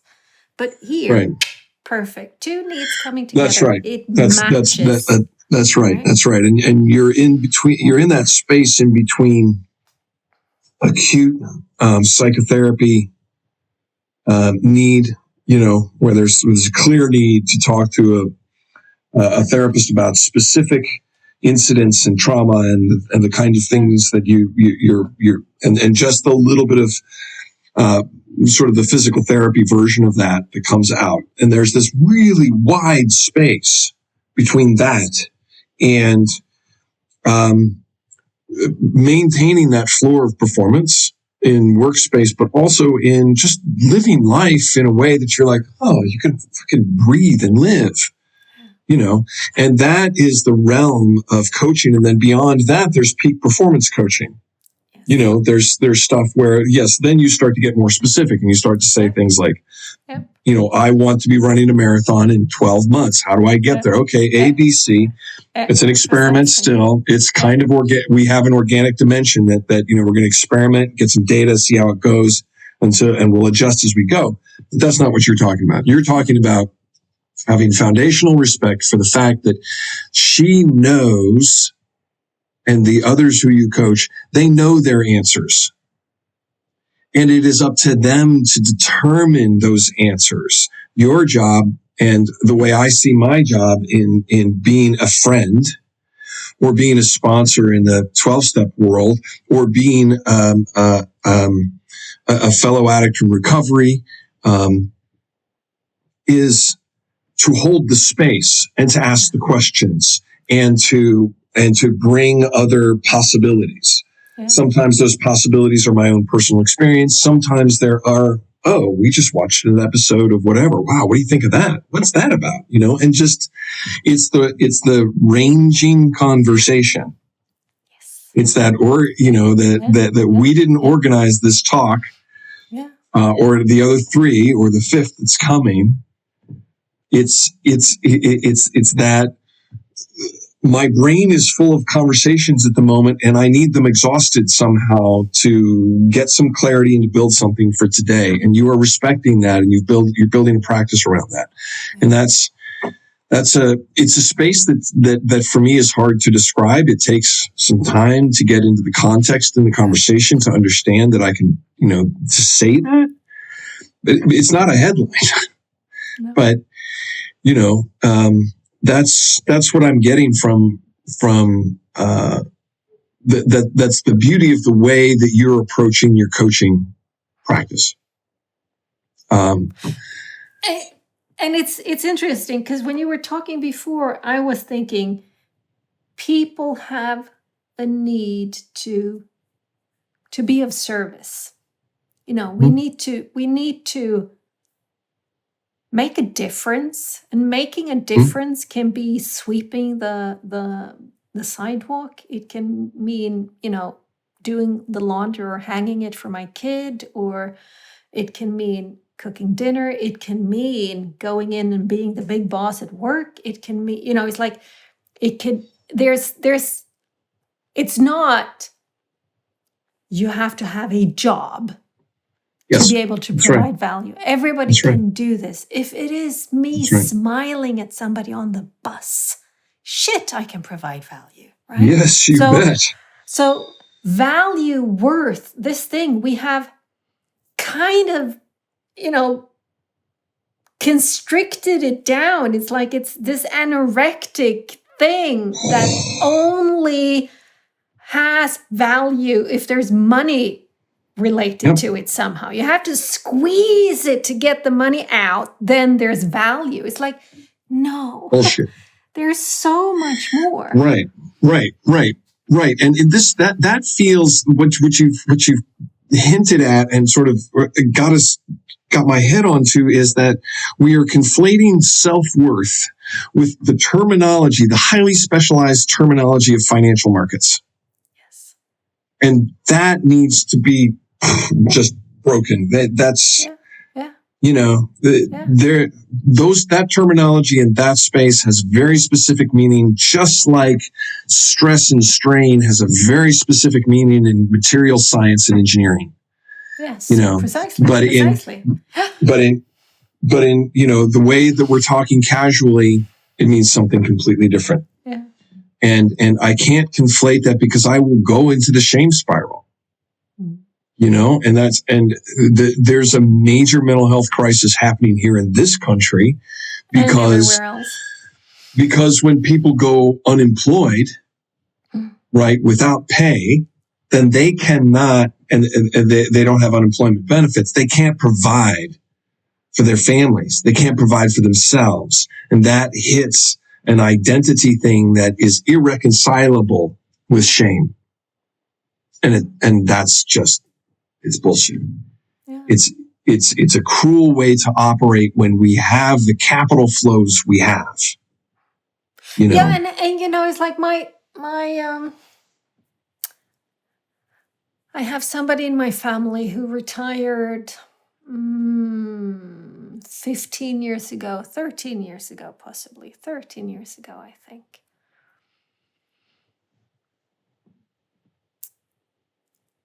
Who had low self-esteem, a low sense of self-worth while working, but still, you know, knowing that she did a good job at work, and she did.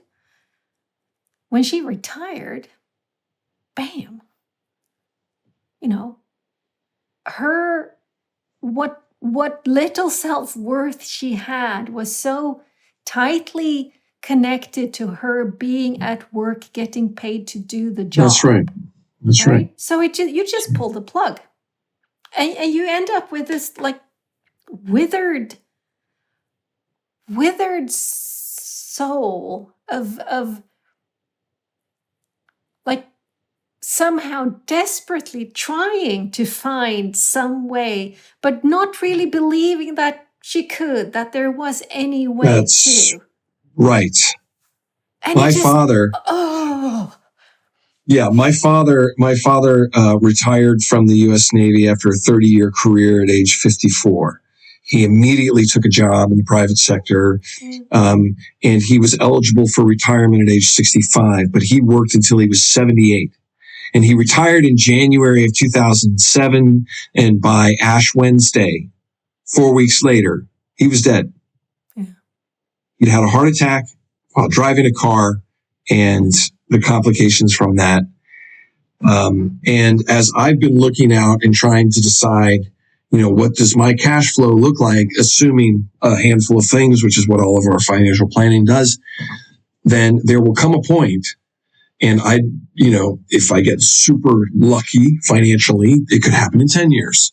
If I have to grind it out, it could be another 20. But at some point in those windows, somehow, there's going to come a point where I'm working in part because I want to work. And what's really clear to me at this point is that I'll be doing something engaging for clients till the day I'm done. Yeah. Till the day I'm done. Now, you know, does retirement for me look like I'm only working 500 hours a year? Maybe. Yeah. Maybe. But the point is that there's a certain vitality in that's super important. And the business is, I love what you were saying about service and value and worthiness. For pay is one thing, but there's this, and it's back to this, you know, it's this versus this, and this has to be mastered. Yeah. Otherwise, the human range. Yeah. Otherwise, I've lived in this where this is the whole game, and and it's interesting because it's like there are so many ways that we as humans and that this person too can and am capable of being that, you know, providing value, being someone just by being. Yeah. You know, by being. Precisely, right? But yeah, also making sure that there's I mean, it's not uncommon what you say about your father, you know, this thing, right. People work, retire, die. And some of them, I'd venture saying, is because work is the only life they have. And that's not what I want to, you know, it's like I'm kind of doing the opposite, right? It's like there's life, and then in that there's some stuff that pays and some that don't, right? But it's like it's the life I'm after. I'm not after the work. Yes. But I'm after being, feeling that I make a difference, knowing that I make a difference, and acting on that, and being aware that my eyes can make a difference, my smile can make a difference. I don't have to write a 10-page standard operating procedure to be of value and service, right? Well, that's for sure. So that's for sure. And I guess this is maybe to kind of throw it back to this question of, what do I want my next 10 years to be? It's like, where's the life in my life? Yes. What a beautiful, beautiful question. That's exactly it. And I can ask that question of me and thrive in it because I have learned how to do gentle with an edge. Yes. If I had asked myself that question 20 years ago, that would have been like walking, being beaten up by people with, sticks and stones. And, it's like, because I could have really damaged myself by asking that question and going all critical, going all like... That's right. Vitriolic on myself, just going... Yes. Totally just cutting myself to pieces because there's so little life in my life, right? Yes. So it's like, please, everybody out there, be careful with this, because if you are stuck in that epidemic of harshness, asking a question like that, you can severely cut yourself to pieces, and that's not the point of it. Yeah. Right. And I also think that's the flip side of having respect for other people having their own answers, is that sometimes the answers that they're giving themselves aren't what we're talking about, and the answers that they're giving themselves are harmful, and that the help they need isn't necessarily therapeutic in that acute sense. It's therapeutic in the sense of, okay, now that you understand the therapeutic side of this, that there is damaging self-talk, that sometimes those trucks that are waiting for, that are waiting in line, those thought trucks that are sitting there and are stuck at the border crossing, they've got explosives in them. Yep. Because some of them do. Because some of them do. Yeah. And it's really important to understand the pathway of a narrative. And what is it? What's the psychological method? DBT. Dialectical. Behavior therapy. There's cognitive behavioral therapy and there's dialectical behavioral therapy, and both of them take a look at the difference between thoughts, feelings, and actions, and that there's a chain there. There's stimulus that comes in, and there's a chain, and that the slowest and hardest thing to shift is the feeling piece. So it's sort of broad and nebulous and really powerful. But then the thinking piece, you have way more control over it than you think, right? Or than is commonly discussed. And so paying attention to the origin thought.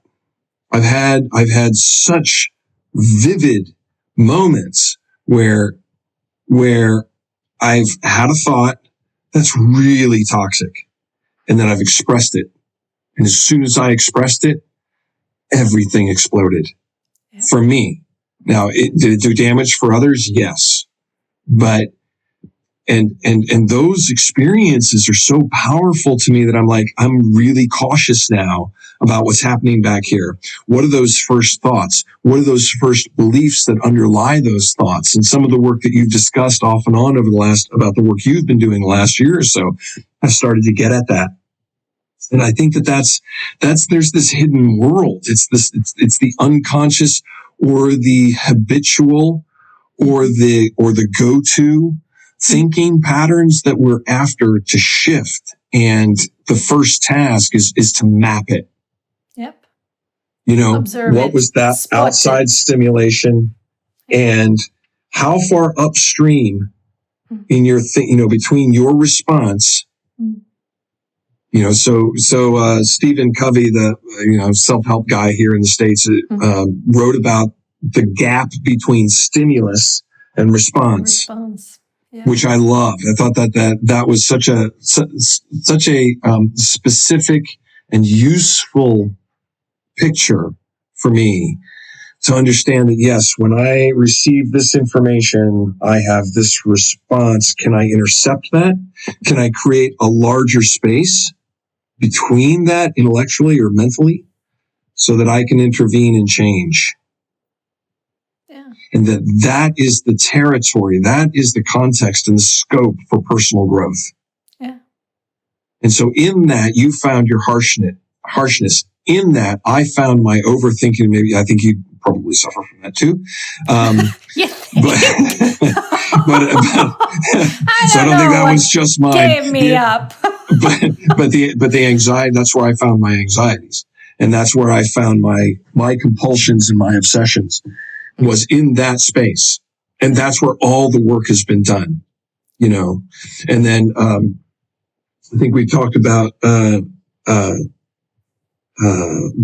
Byron Katie's The Work, yeah. which interrogates, that there's just the 4 questions which get at that exact same space. Yeah. How do you know that's true? How would you prove that it's true? And how would you change your behavior, your thinking, and your feelings if it were different? It wasn't. Yeah. And this is. And have you had the experience where you've worked that problem to and it feels like a sponge or a wet towel that you've just wrung and you've wrung and you've wrung and you've wrung, and then it's done and you can't talk about it anymore? It's kind of like, the experience after a project or something like that. And then, you just got to let it rest and do as much as you can now. And then the next time come back to it. Yeah. And it's funny.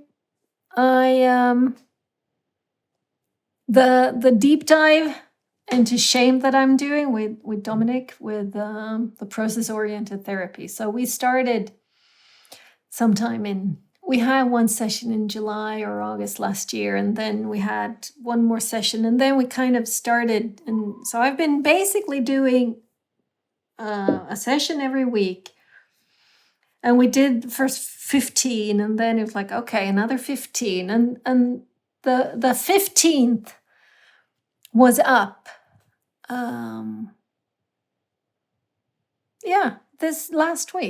This week. Oh, wow. Whatever, right? Wow. So it's like, and I was thinking, okay, maybe it's time to, it's summer, let's pick it up in the fall again. And Dominic, he contacted me and said, we're coming up on the 15th, so the 30th session, right? Tell me what you want to do. It's like, do you want to continue? Do you want to take a pause? Do you want to shift so it's not as often, or want to do more often, or, do you want to stop? And I was like, well, what's your professional call here? And we were talking about it.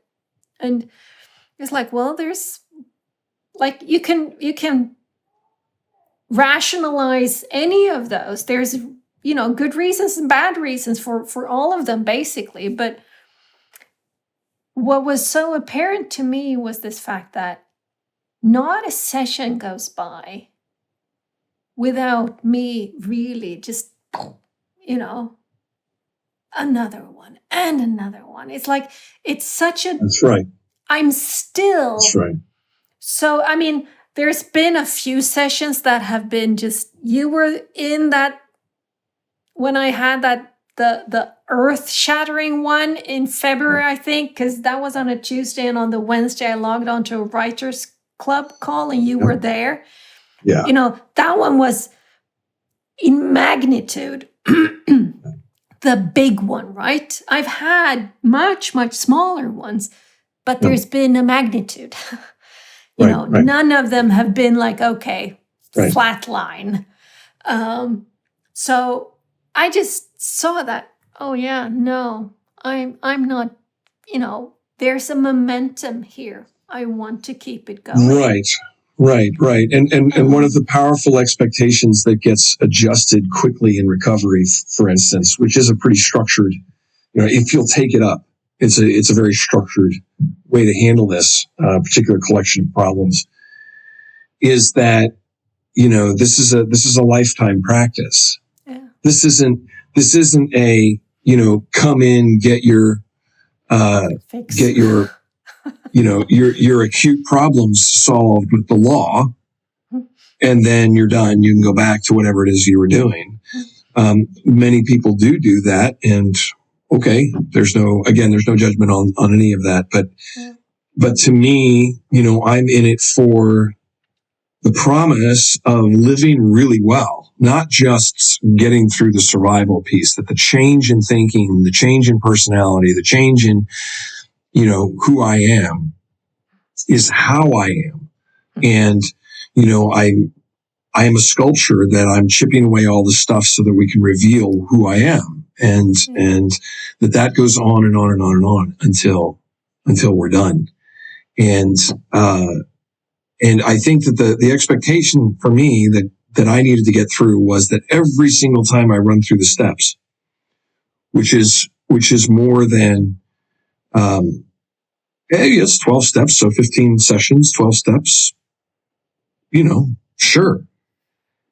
Is that I gained a lot over the cumulative exercise. And then the next time I go, yes, there's going to be one or two of those that are going to blow my socks off. And then there will be one more, and every time I've done it, I've been through it like 5 times. Yeah. So every time I'm in it, I get just an amazing amount out of it every time. And it's a commitment to that practice over the long haul. And that's, to me, the real challenge for engaging on this, is that I have an acute need. What do I expect to get out of it? So when I do get to the 15th session and the question's asked, so what do you want to do now? Precisely. My answer is some version of pacing. Yeah, precisely. Precisely. And it's like, quite naturally, it hasn't been 13 weeks on a row because there's been Christmas and sure. I've been sick and, stuff happens like that, right? But the sense of, it's like leaving now would be like, I've started my sourdough starter, and, it's starting to bubble, and I'm feeding that That's right. thing, That's right. And, That's right. And, it's like, okay, now I have it, and it's good, it's bubbling, and it's going, and I make a dough out of it, and I leave that out, and then maybe that's where I am. Next step is, okay, how do I bake this out? And then I leave it out, and then I do put it in the oven. Otherwise, it would be so dumb. It would be so dumb. It's like, it would be dumb saying, oh, yeah, no, the sourdough thing isn't for me. It's like, you haven't even tried it yet. You haven't tasted That's exactly it, my right. friend. That's exactly right. So I'm not through with the cycle of this yet. Yeah. And you're going to pull that bread out of the oven, and it's going to smell so good. You're going to love it. You're going to eat it. And you're going to be like, let's do that again, because exactly. Yes. And what if I try a little bit of this in it? What happens then, right? So every time, and I have a sourdough out in the kitchen. I think.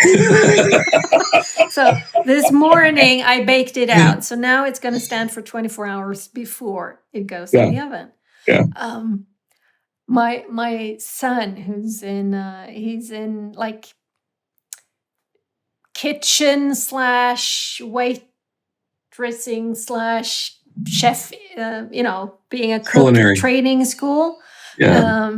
So he was like, you should make sure that you have the exact same measurements every time, because then you would know. And I'm going, that's the fun part, right? It's like, that's the fun part. Right. That's exactly right. I That's exactly start right. off kind exactly of right. knowing the proportions, right? But sometimes I have different types of flour. I have different types of Yes. like Yes. flakes that I put in oatmeal, or like rye, the corresponding thing with rye, or sometimes I have water, sometimes I have vassle. What's the word for, if you have milk and you let Yes. it drain? What's the word for the like Curd. opaque There's curd. stuff? But There's that's the other stuff, the non-curd part of that, the watery yeah. stuff. That's called vassle in Swedish, so anybody could Google it. So sometimes I have that, and it's like, and he goes, but now you won't know if it's as good as it was last time. No, but maybe it'll get better, and now and again it bombs totally. And it's like, okay, good. Now I know that, right? right. Exactly. I And love that.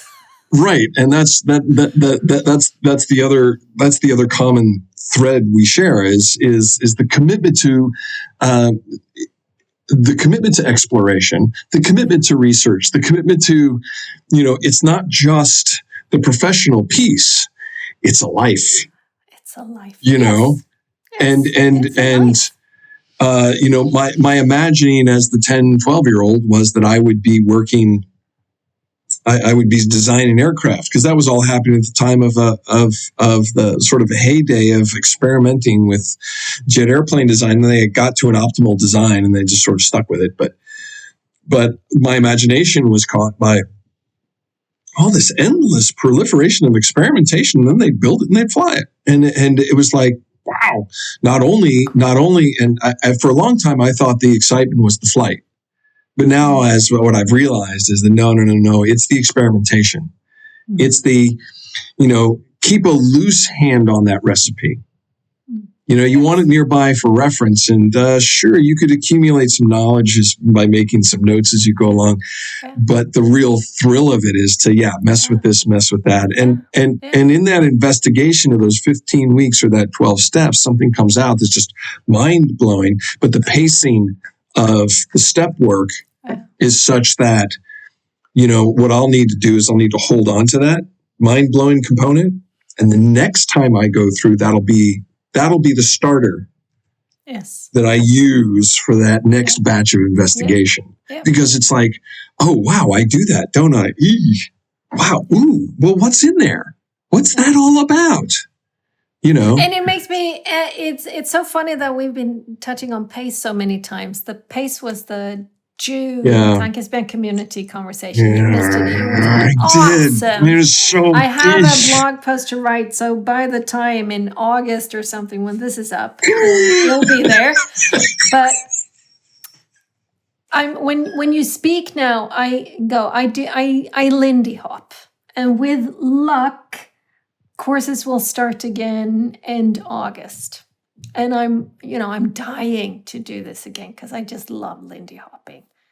And I've done it a couple of years. I'm so far from an expert, but there's something to the rhythm and the way of this that kind of comes quite naturally to me.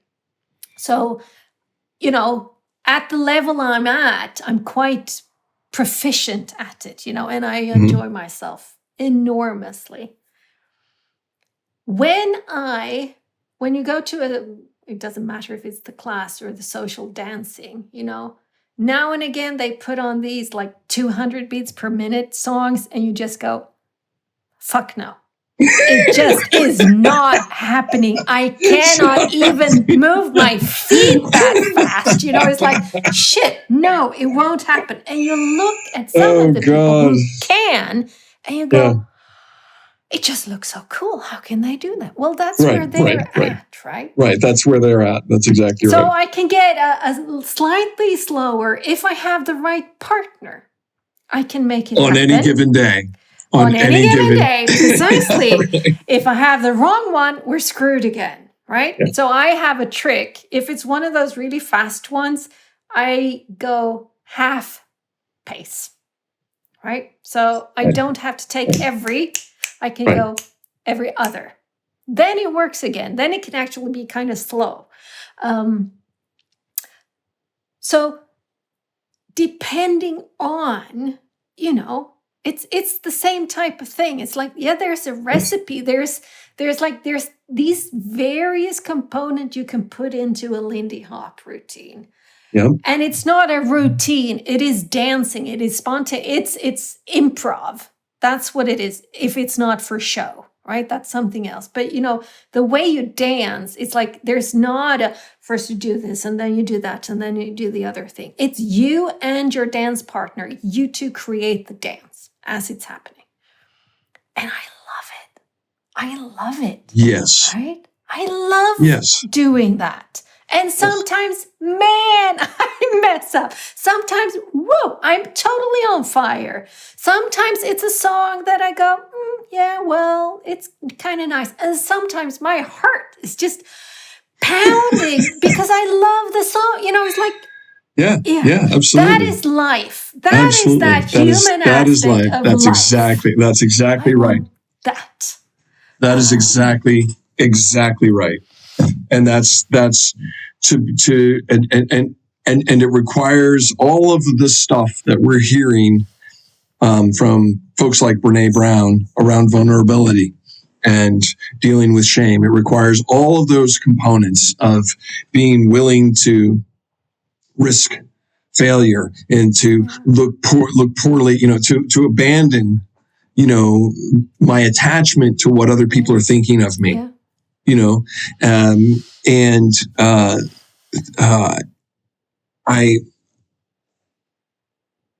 I love that this is being articulated now, and that it's being articulated independent of some sort of clinical problem. The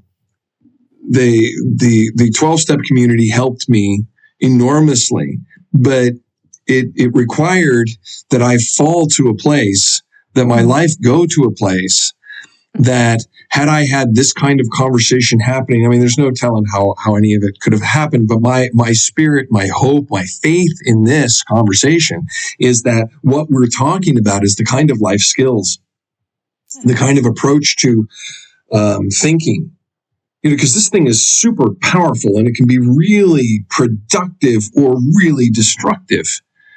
And having a common language in our culture that's easy to get to, that unpacks ways in which we can learn to Lindy Hop without hurting ourselves is where we kind of want to be, And there's some technical parts to it. There's some skill parts to it, and there's a lot of imaginative parts to it. And all of those things are constantly in play. And a spirit like mine, it really clearly needs that. And I am so grateful for being able to know that, and then be able to seek it out and then actually find places to express it. And that's what happened with story skills. In a way that I hadn't experienced in way too long. And so, I'm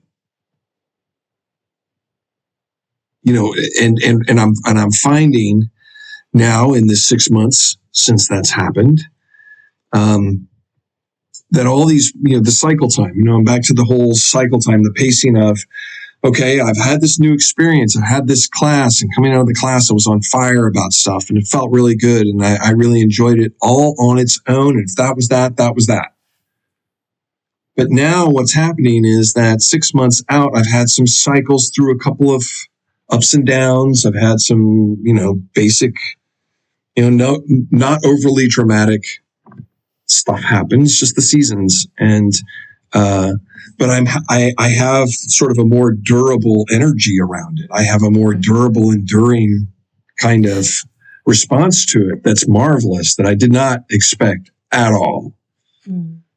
So, and it's so interesting to hear you say this, because the Akimbo workshop, people go check them out. It's like there's something for you, I would say, and that's what they say too. But I took the first one, the creatives workshop, the spring of 2020, which is a long one. It's like 3.5 months or 4 months or something. It's like, it's great. Coming out of that, there were people going on to other workshops at the same time and running in parallel, and then coming out of it, going into the next one and stuff. And I was like, I don't know how I'm going to live without this, but I know that I should not step into another one immediately after.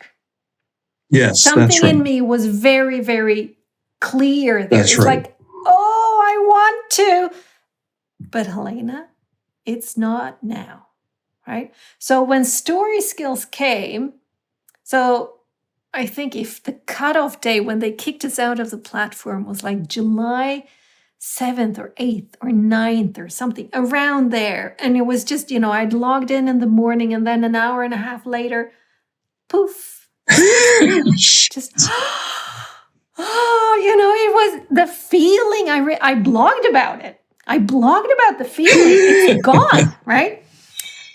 I then took up story skills, which started end November 2020. So, like, as long as the Creatives Workshop had been, as long I was without having one of those workshops, then I took story skills. And there too, it's like people are going, oh, this one is starting in, the next Creatives Workshop is starting before the other one we were cut off, because that's for me is the end date, not when the prompt stopped dropping. It's like, when's the cutoff date? Right. And same thing. I don't know how I'm going to live without this, but I should not get on another one yet. Right. Yeah. And I'm so happy that I have found kind of the knob to, it's like, okay, it's been full volume. It's been full, because I go in full volume too, right? It's like, that's what I do. It's full volume. That's for sure. It's like, I need to really, really, twist that knob, turn it down, way down. Yeah. For a while, so that I then can go full volume again. And in the meantime, I can go full volume on other things that kind of, draw from other parts of me, of my life. And to me that suggests considering other units of time for our pacing around these things, that we don't expect certain things from a daily practice, and I am intrigued and also very wary about the 100-day challenges, because there may be a season for me to do that, but it's not going to be a daily practice. I've tried variations of that over the last 40 years, one way or the other, and it doesn't work for me, because. And I used to be incredibly harsh with myself when I'd realized, oh, I haven't done a sketch a day in months. And then there would be recrimination, and the recrimination would always come at the hands of somebody else's demonstrations. I'd see somebody whose skill was like, and I'd be like, well, I could have been like that if I had sketched every day, that crap. Been there, done that. And it's taken an extraordinarily long period of time for me to understand that those seasons. I had this problem with prayer. It's not a daily practice for me, but I will have seasons of it 2 or 3 times a year, where a month or two it will be a daily thing. 2 or 3 times a year, I will be really focused on writing drum parts on the drum set, or I'll be working in wood, or I'll be writing, or coding. And what I find is that when I take those breaks and I come back to that medium, or I come back to that subject area, I'm really reinvigorated quite a bit. And the game I can bring to it at that point is higher than if I had slogged through it. And I also struggle through the criticism about that, which is, I get to dabble in it. But I'm like, you know what? I make my money and I have a professional floor and I operate above that floor consistently. And in that space, I'll take that criticism of dabbling. But that's not what I'm talking about. Back to the specificity. I'm talking about life skill.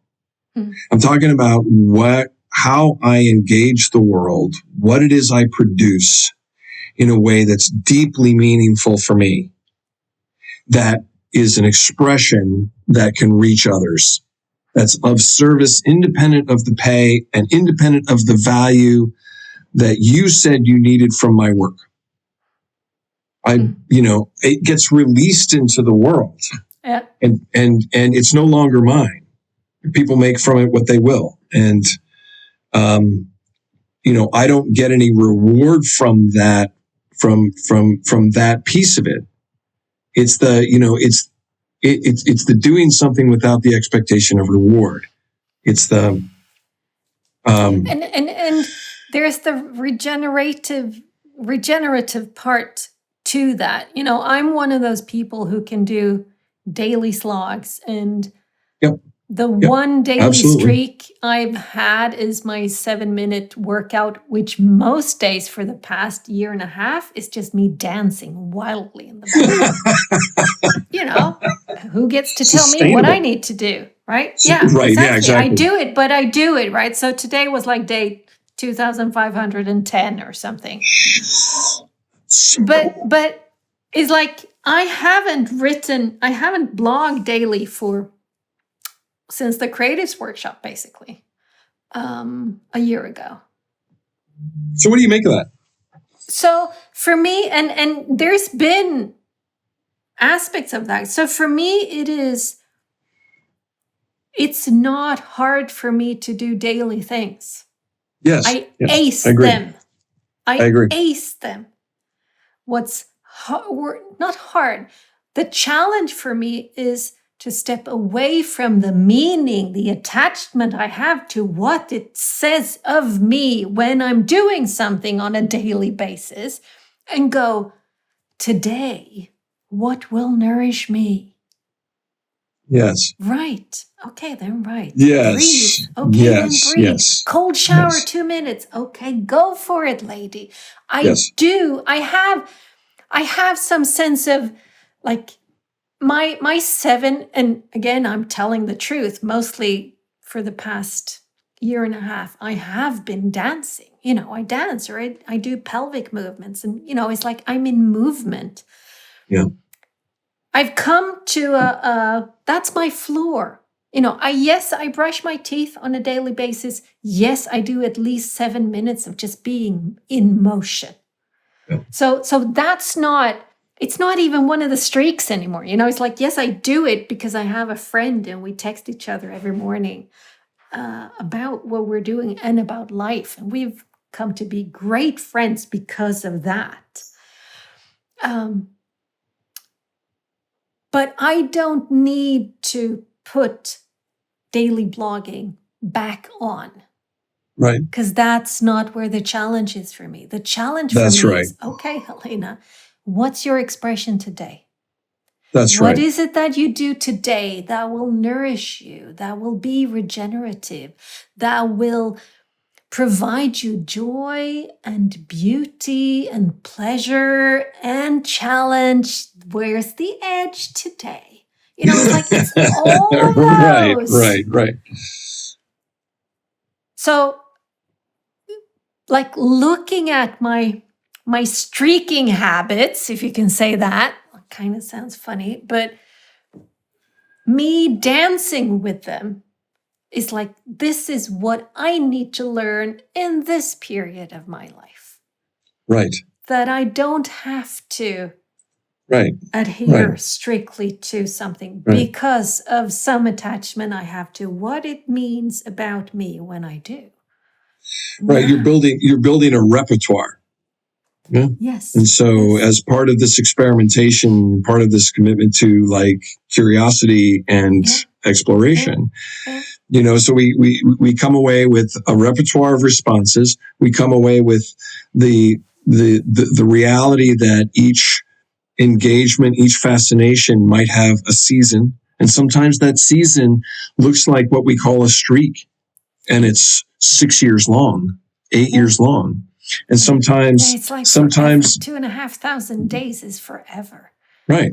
I was just talking about a streak I had with playing every single day Rush music and studying the drum parts for an hour a day. That went on for 12 years.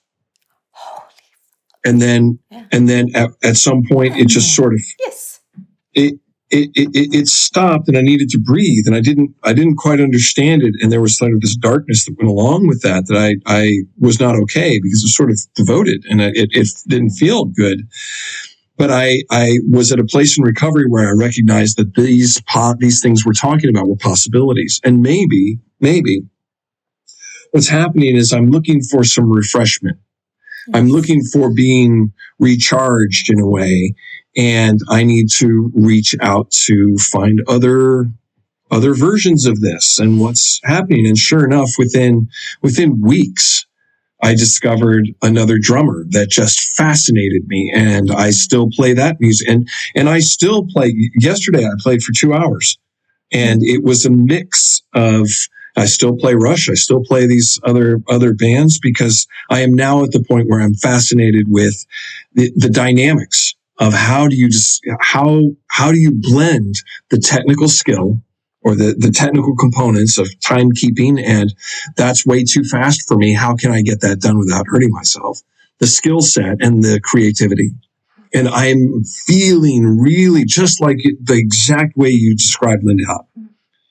And so this is the beauty of the conversation that we've had today is this sort of what are the things that come along with the commitment to a life of exploration, a life of curiosity, a life of living richly in a way that's not financial. Yeah. And I think that's where so I'm damaged goods since childhood, in a sense. I kept lists of all weird stuff. So there is this fascination in me of that type of order, of knowing the day, of knowing how many letters I've sent, how many books I've read. It's like there's something to that, right? And what you have helped me see now is that I was piling them on. So it's like, okay, I have the 7.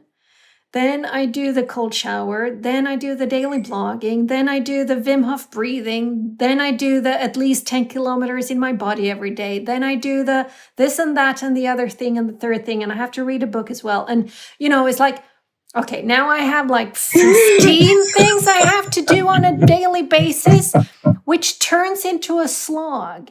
What you exactly have just made me see is that even though I haven't had words for it, what I've done is I've tried on these things. I've kind of experimented to see what happens in my body if I do Wim Hof breathing every morning.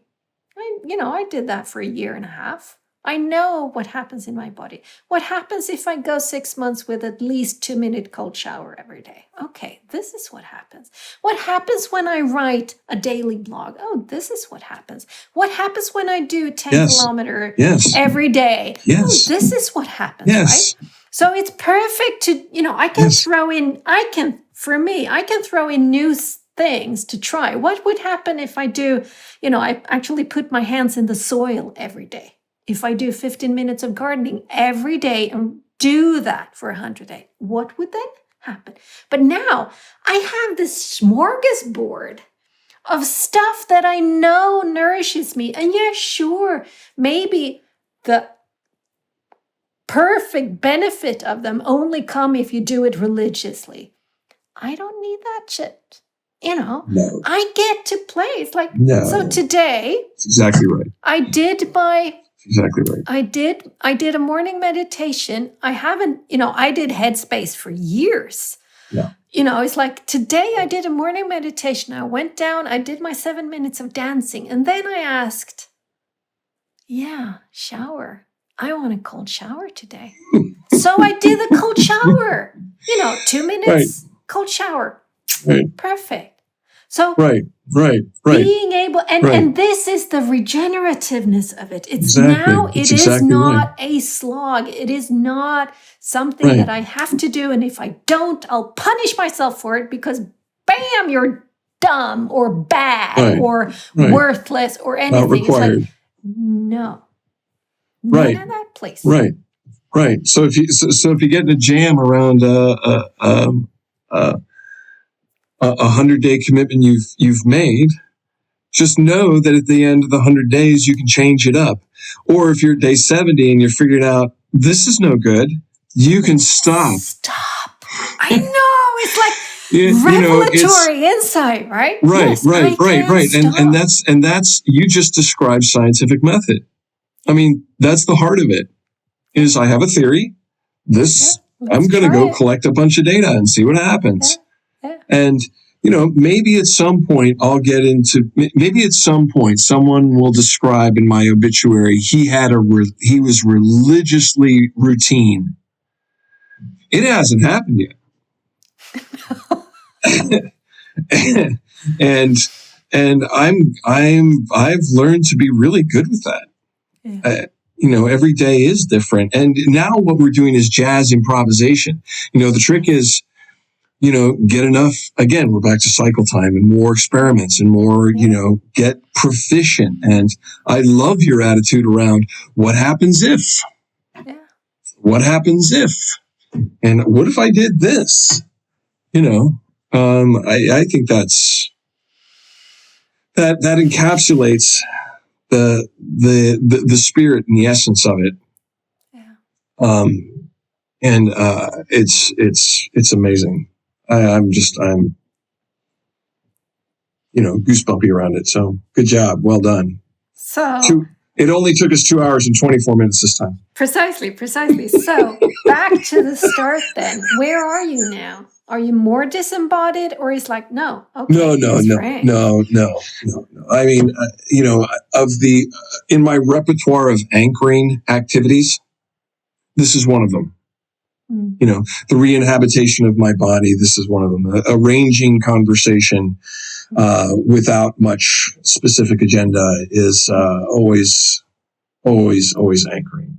An hour-long walk, 2-hour-long walk somewhere on my own is always regenerative. So right now, I feel like I woke up and I feel like it's okay for me to let go of the narrative of making the whales thing a project. And that feels like the right move for me for a variety of reasons. And I can, depending on the audience I talk to, I can probably feel comfortable in having that conversation with where I'm interacting with. I can let it go. And now I can turn my sights to what is it that I want to strive for next, and let the bread rise. Just, that question, is the bread in the cabinet or it's in the oven with no heat, and it's just sitting there. Mm-hmm. Yep, it's wintering, and so something will come along. I feel better. Thanks. And you? Thank you? Oh, I'm just filled with energy. I so very love much so. this. I so love this. And that's, the one streak I've never bothered to keep is, have I gotten my daily tankespjärn? But it's like that one it just flows. That is again, it's one of the base parts of my life. It is there. I get it. Yeah. And I get it from a variety of places, people, processes, things. I can get some serious tankespan if I sit in on the sofa all day, doing nothing. Shit, that's right. I can be tankespan. That's right. So I can get it from reading the most fascinating book, talking to you, blogging and finding out something about me. There's a therapy session with Dominic. There's a glance from a kid, and you go, hey, shit. It's like it's all over. It's always there, available, and I want it. I love it. For me, it is regenerative, and I would not be able to say that if I hadn't learned how to do gentle with an edge. I wouldn't, because I would be bleeding to death, because I would be cutting myself up. Yes, you would. And some days that becomes real, physically real. So I'm really, really glad that you learned that you didn't have to live like that. Yeah. And now I get to live like this. Now you get to live like this. It's like fascinating. I love it. Talk about a privilege. Oh, which is so interesting. I had a conversation with Dominic about privilege. That's an interesting one. Next time, sometime, other time. We do not start another meander here. We go. I let you go and do your thing, and I'm going to go get some food. Yeah, good call. Yeah, it's time for breakfast. And for you, dinner.